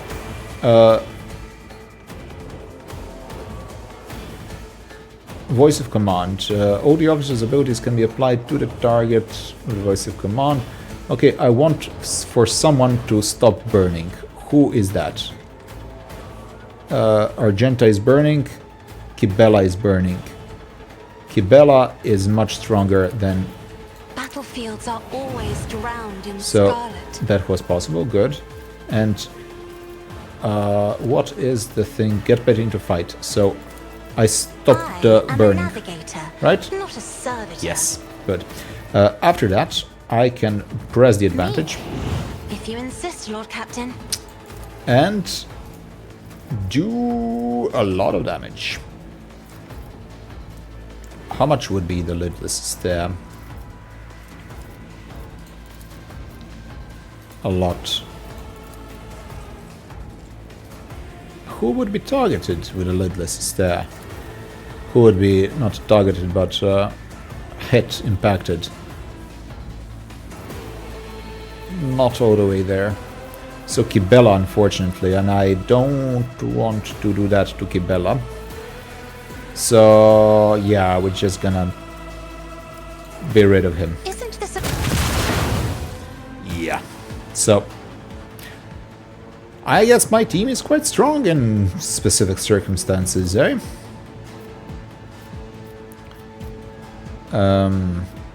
Insurgent. Sure. If I'm as duty demands. Okay, he's down. And I can even do this. Can I? How far? How far? How far? Yep, yep. There's an enemy here, right? So... Me? And they start burning now. I put them here and they start burning. We bring deliverance. Initiate Zeke. Salted! What's up with the constant burning? Argenta. Well, good thing is that yeah. What I'm going to do is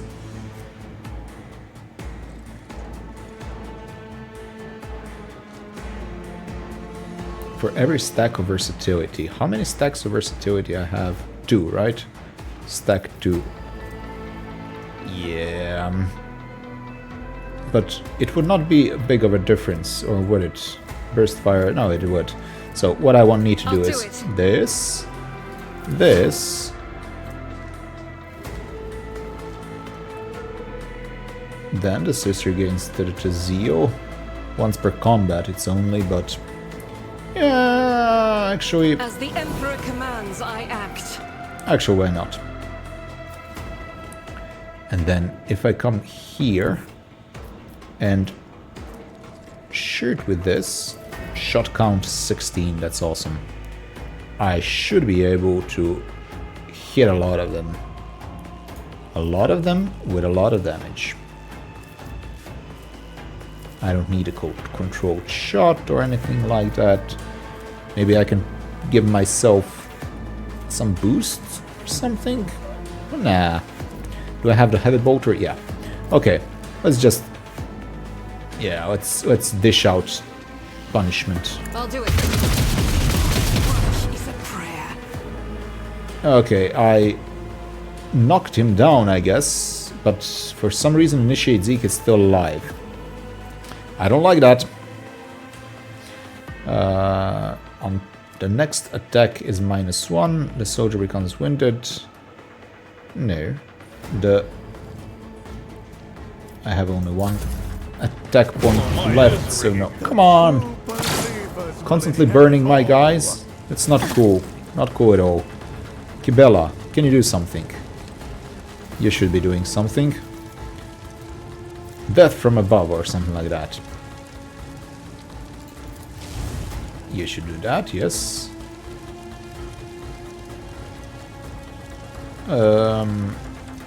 Should she immediately attack at Zeke, actually? Oath of Vengeance, kinda, you know? And did he damage Pascal or something like that? I guess. So, what I kinda want is for... As honor ordains. Yeah. It's for her to just finish this guy and, if possible, to finish someone else.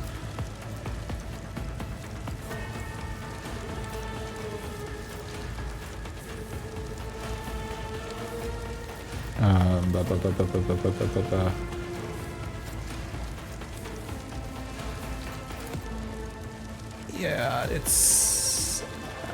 I cannot go that far. So I'll try with... So if I go here, and if I use the cleave, 8 to 10, 12 to 16, can I hit both of them? Yes, I can. Let's do that. So that was good.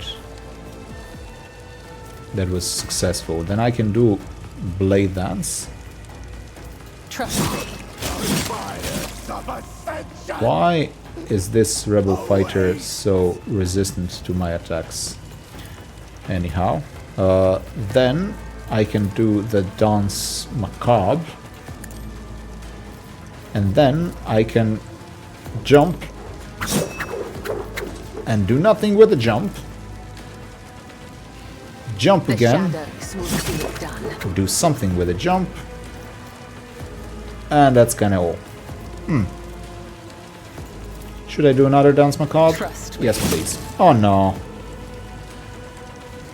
Initiate Zeke, why are you so strong? Brace yourself, Abelard. Sworn enemy. Initiate Zeke, you are my sworn enemy.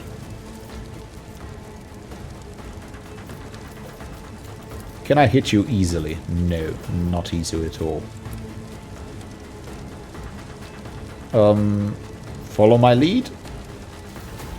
To sell radius around Vanguard? No. Bulwark. It's useless in this kind of a case. I don't think that's useful. All these things are not really useful. I can use Talking Scream on some people, I guess. Like these guys. Hello, Rebel Gunners. I want you to attack me afterwards. But now, my duty is... I will do my duty. What did you do? Oh no, I used cleave. I pressed 2 instead of shift 2. And I completely wasted my turn. So, if I want, I can immediately restore AP, all AP and MP and Grey Gate more. Yes, I don't care. I don't care. Victory is imminent.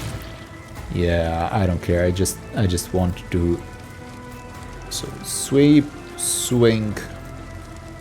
There's like a bleeding, but he's not gonna last until yeah, no need to do that. So and yeah, no, 4. Yeah, that's your better. Took care good. Of this one. And why not? Indeed. So let's use the endure. It Yeah. will be done. And oh yeah, I can walk here as well. That's it. That's fine. I'm happy with this. Oh, everyone's An offering of blood. everyone constantly doing the. Okay, doesn't matter. Doesn't matter. Doesn't matter. I just okay. I do this, and I do the kill zone stratagem, and I also do the stronghold stratagem, and plasma overcharge or air. No, I do area attack. Like Like this. Like this. What did I do? Did I shoot myself? Did I shoot? What just happened? I had a feeling like he shot himself. Oh, come on, I'm not gonna lose this fight, am I? Hunt down the prey on this guy. But I have to move in order to achieve that. So I guess this... and then this... Let's see how they respond to this. Yeah. And then, in this case, I'm gonna change my weapon. And I'll do the cold bolt. Yeah. And perfect spot.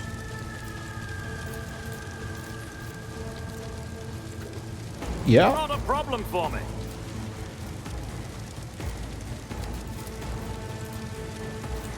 This as well. Suits my purposes. And this as well.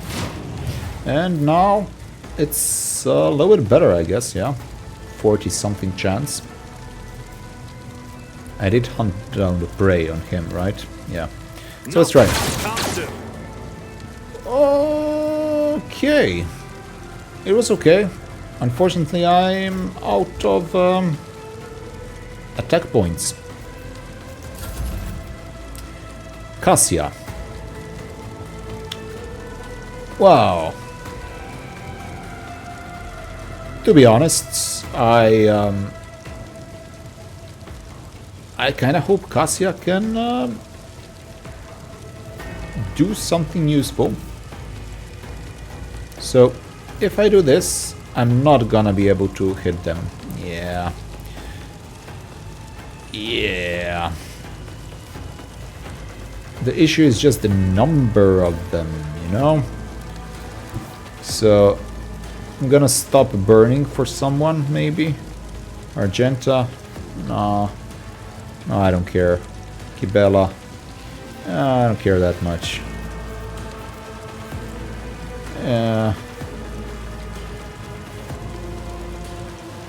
I mean, I do have enough points, so I mean, I could do that like to Argenta, right? But is she standing in fire? Be careful not to cross my gaze. Yeah, it's fine. Then held in my gaze just to...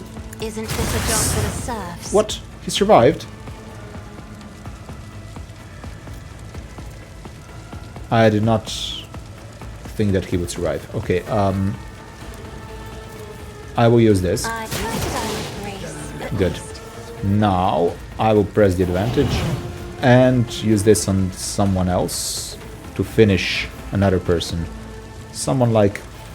He's still lying on the floor? No, that's fine. Maybe... Yeah, one of these guys. Abelard, Rebel Gunner. What are the chances for him to die? Sure. As duty demands. Good enough chances. Can you do it? Isn't Yes, I this can a do job it. for the serfs? Rebel Fighter, did you get up? If you got up, Argenta, it's your turn now. So... Oh, no, no, no, no. It's your turn to go here then. Yes. So... I don't think I can do anything better than the classical thing. Right? Versatility 3 only, so nothing special. Devastating attack. Yeah, for every 4 stacks of versatility, just bad. I have no stacks of versatility. So, yeah, just shoot through them, I guess. Should be enough damage. Oh, it wasn't for both of them, but almost. Okay. If this is my death, may my blood be a worthy sacrifice.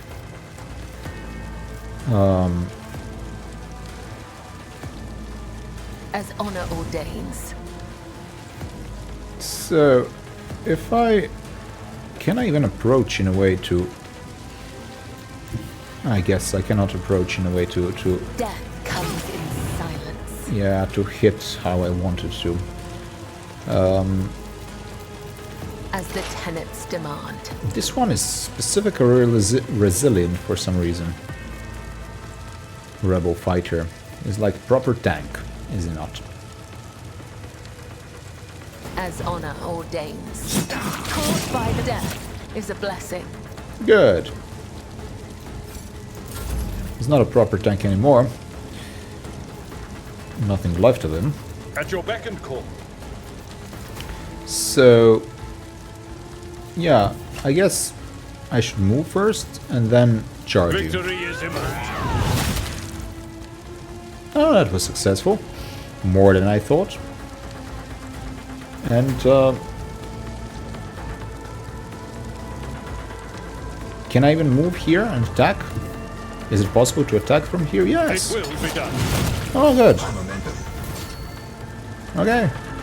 Almost done. That's it? Death whispers Yes, my name. yes. Death whispers your name. You're almost gone, but not yet. Not completely. Can I shoot from here? No. Where from can I shoot? From here? Yeah, Never sure. wavered in the face of adversity. Did I do it? Was I able to do it? Hunt down the prey. I can do this. Claim the bounty. What are the chances? 53. Not good enough. Let's try it like this. Exploits. Suits my purposes. This. Claim the bounty. Code of Old.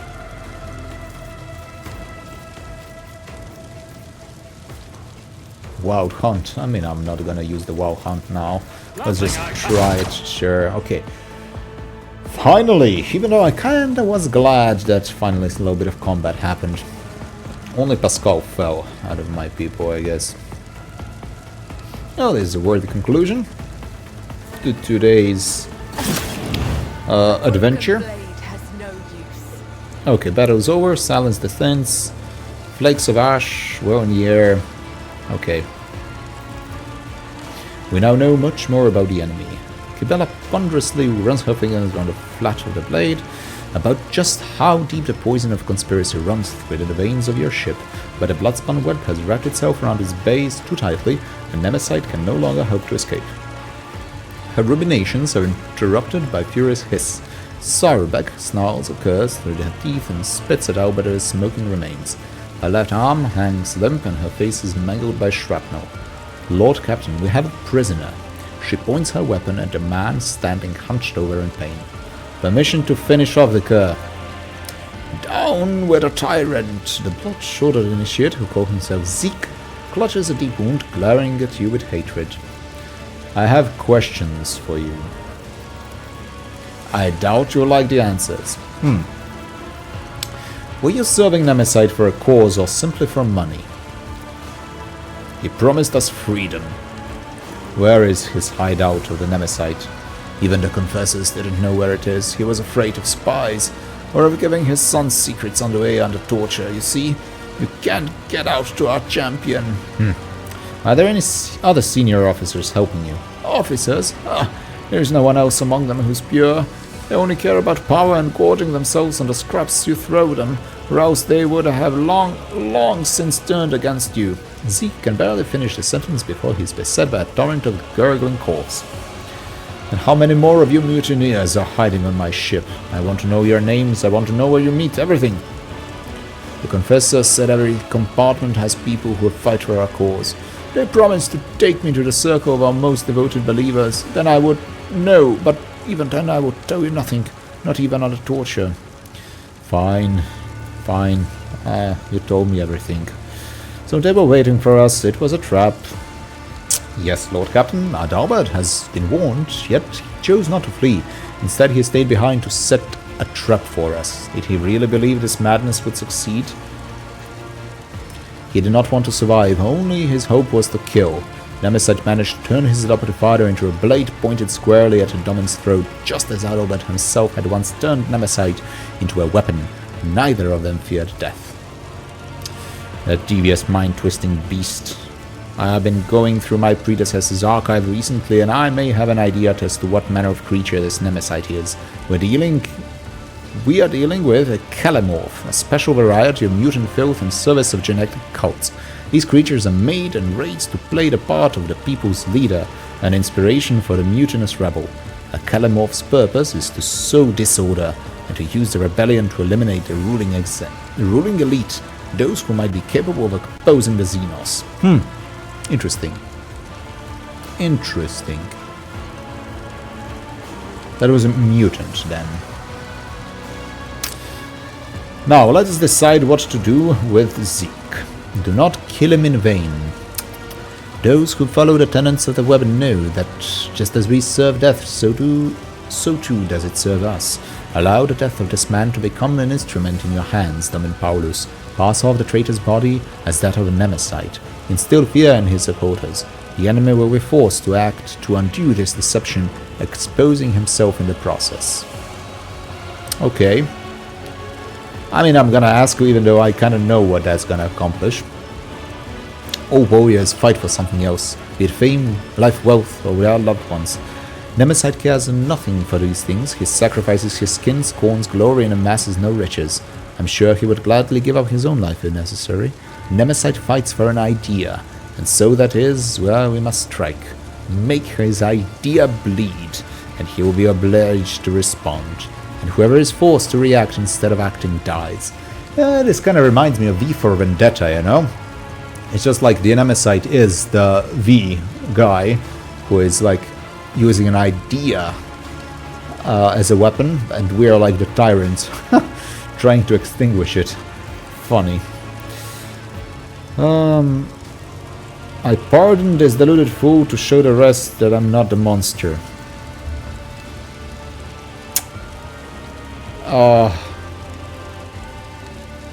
You know, that would be kind of stupid. It would be like iconoclast that completely breaks the picture. But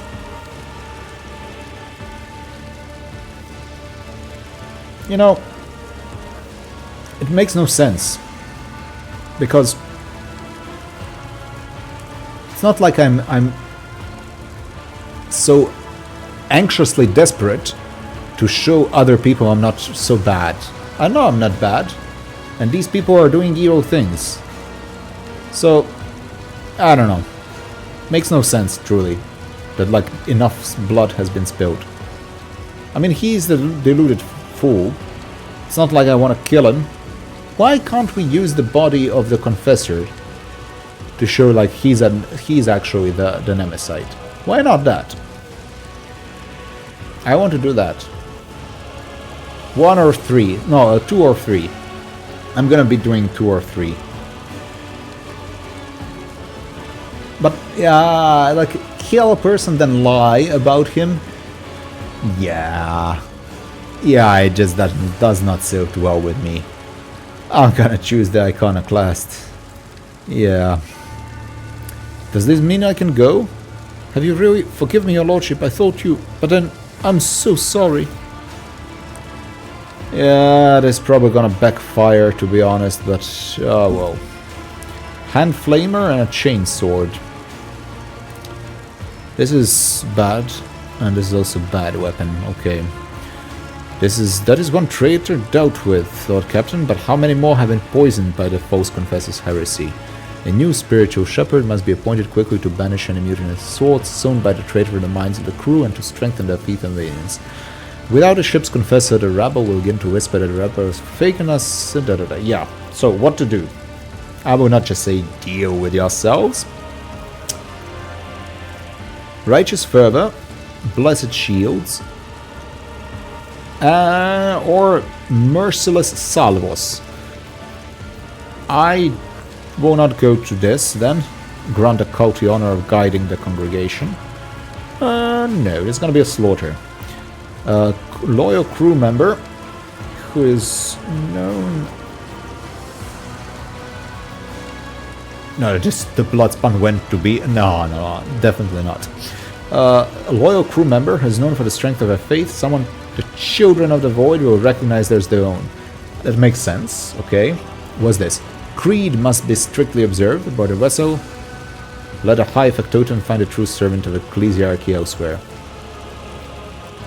So, like, not go among the void men. No. Not good. No, we need people to trust the person. Even though this was kinda bad. So what's the... So, shield strength increased by 10%. I'm fine with that. I'm fine with that. I don't know what other things would have been. Maybe for attacking or something, but I'm fine with shield strength. Okay. Agents to every deck. Next time Nemesis shows, we'll find him and wait for the Enforcer's report. Yeah, okay. So Sarbeck staggers away. She stares her reflection within a pool of blood. Is there something wrong, Kibellah? I'm thinking about Nemesis, my adversary. The more I learn about him, the more I see a vague reflection of myself. A twisted reflection, perhaps, but all too familiar. Like me, he was forced to tread a path of servitude from an early age, stripped of anything that might stand in the way of duty, a champion and a zealot, left with nothing but an idea, forged and tempered by his mentor. Yeah, I noticed that she feels sympathy, or maybe not sympathy, empathy. She sees him... She sees herself in him, yeah, or him in herself. You're different. You understand the true value of human death. I guess she does. You are like... You have to prove yourself. Both of you have been brainwashed. Stop looking for omens and try using your own judgment instead. It is my place to judge, so number 5 is the wrong one. 4 is cruel, but no, it's kind of true. From my perspective, again. You know, me as myself, by my character, I'm rarely like that, like so direct. I am kind of sensitive, and then I don't want to hurt people. Sometimes you need to tell them the truth, but it does matter how you tell them the truth. Okay, love has to be present.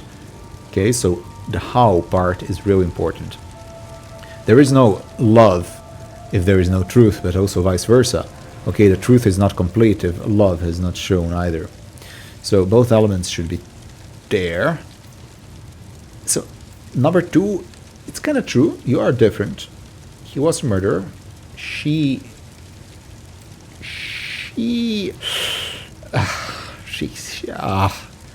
Yeah, she's kind of murderer as well. I can understand her better, but why she's burning all the time? It just... Look at this. This is awful. But stop looking for omens and try to use your own judgment instead. Looking for omens, again, you know, I can understand from the perspective of like trying to see, you know, like did God leave me some kind of breadcrumbs or signs from which I can recognize what is his will. But one of the bigger breadcrumbs or signs is going to be his use of my reason. He's going to act through my free will and through my reason. He's going to direct me through my reason. Okay? So God gave me my judgment, and he wants me to use it. He's going to use me through me using my judgment. Okay. I wanted to choose 4 from the beginning. It's just that it's hard for me to do that. I'm going to do it. Yeah, okay. Omens are not just the idle whimsy of a sluggish mind. They appear everywhere to those who have eyes to see them. And yet, your words ring true. Thinking about how alike Nemesis and I is deeply distressing to me, and this is a weakness. I must instead focus my thoughts on the thread that will lead us to victory. Just a minor setback. Okay. Well, I guess we do the rest now. That's, no, I don't need this. What's this? Carapace chestplate. Yeah, I don't need this. Oh, fire grenade is always useful. They shot most of the grenades, though. What's this? For the prayer right now? Yeah, there's something buggy. I cannot really see, you know, everything that's shown here. I should be able to see. Yeah, I knew that it was like more for a prayer, but yeah. Anyway, I thank the true God Emperor in this moment for the graces that he bestowed to my team, that we ever managed to survive through this endeavor, and I pray for the souls of these poor ones. Okay, Weber. I don't need that. Follow my lead. Loot this. Do I need anything of these things? Greatsword, casing chestplate. Definitely not so many of them. Maybe one of them just to check it out. Heavy rock saw. Oh, each attack, like more. Yeah, if the first strike hits, all strike hit. So it's not like 4 to 6. It's like potentially between 4 to 6 and automatic what, 12 to 18. No, I'm not gonna be using that though. Thunder hammer, this. Yeah, I can collect these things. Anything else? Did I loot everything? No.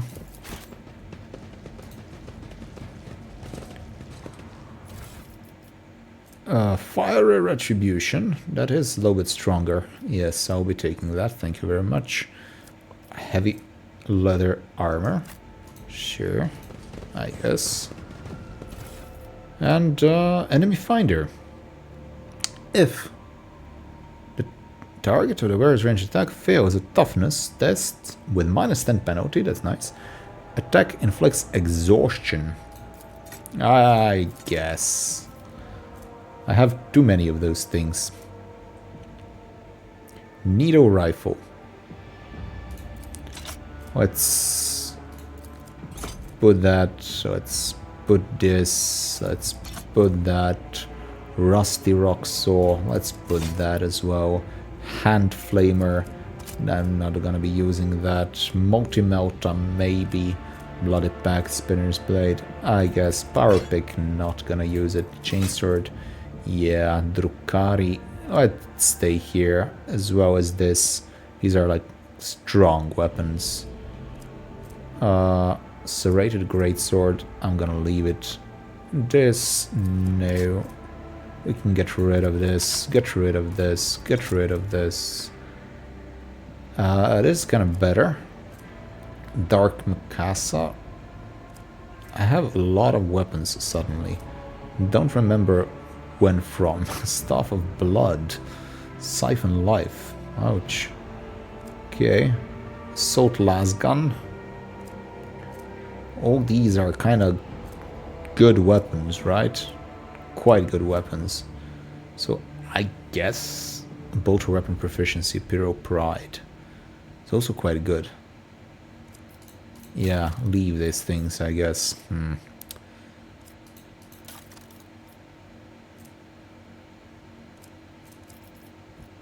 Okay, so like this. It's about time. It's about time. It was about time, I agree. And I'm gonna stop here. Okay, I managed to solve the first part. I'm gonna later probably find from the enforcers a little more information and gonna delve deeper to have the final showdown with the Nemesis.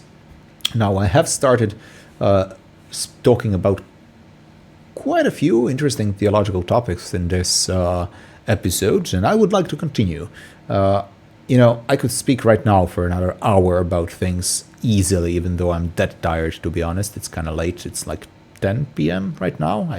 My religious life also demands for me to kind of stop doing other things and have my prayer, my maybe reading, and simply sleep. because we have to get up early.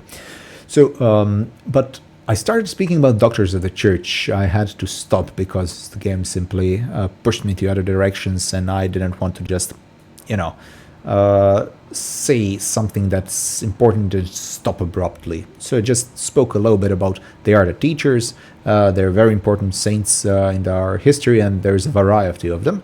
And I will continue speaking about them next time, for sure. I'm going to write it down somewhere and remember it, because I enjoy speaking about those kind of things. And there's incredible treasury of graces hidden within their writings, and it's very interesting from historical standpoint, and definitely from spiritual and theological standpoint, to explore their lives a little bit and to see who they are and why are they valuable for us today. So I just mentioned Henry Newman. He is the last doctor of the church, just recently became a saint. Pope Francis announced him a saint. He is very much had a contribution for a development of dogma. In his writings, he's maybe like he showed in the clearest possible manner, and he lived from end of the 19th century, second half of the 19th century, and beginning of the 20th century, if I'm not wrong. Anyway, at that time, there were a lot of changes happening in the world.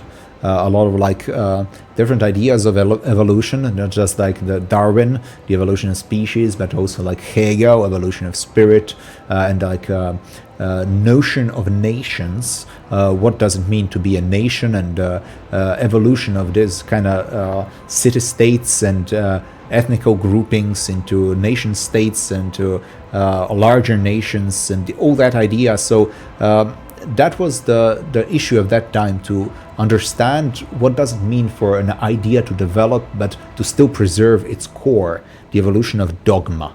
Okay, and he wrote it in a brilliant manner and very understandable way, not using too overly technical theological language, to demonstrate that what has been given to us by Jesus Christ, and what has been in a way pronounced as definite in the first couple of ecumenical councils, like the existence of Trinity, that Jesus Christ is not creation, but second person of the Trinity. He is a creator, Son of God.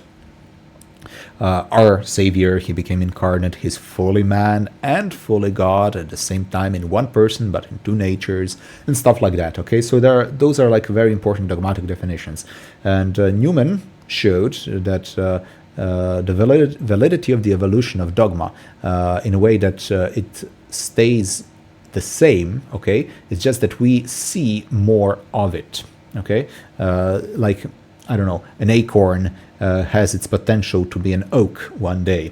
The essence of an oak is somehow hidden within the acorn. So once the acorn becomes an oak, I mean, just using one example, it did not lose its essence that it had as an acorn, okay? It just was developed. And the more the oak grows, okay, the more richer we can see what was in potency hidden within that acorn. So yeah, that's just one like a metaphor, one example that we can use like an image to better understand. The dogma is not something that is rigid. It is growing, but it's not changing, okay? We cannot change the fact that God is triune, okay? We cannot like gather together the bishops and theologians and say, okay, we decided that we believe in something different. Like, no, no, okay? That's impossible to change. It's unchanging. But it's still not rigid as some people would like to present it. So Saint Henry Newman, pray for us. We need clarity in today's world. We need good teachers, doctors of the church. We need good teachers to explain to us how we should believe, okay? Because we have to grow in our belief. It's not just a personal thing, my relationship with God. We're also a community, and truth has to be uniting, okay? I cannot just say, I believe in this, but you can believe in whatever else. That means one of us is wrong. At least one of us is wrong. We should both believe in the same thing, okay? The substance of our faith has to be the same, even though the expression of that faith might be different. like different liturgical contexts, our circumstances of life. Someone will live his faith more in charitable acts, helping the poorest. Someone will be maybe a politician doing doing good in that area. We need good politicians, you know how that rare it is. Someone may be a teacher, okay? Someone like a priest, a teacher. Someone might be a layman, a teacher, but with a good grasp on the truth from both philosophical, theological side, from the moral side, knowing what God gave us and how to use that in our life to help others. So, yeah.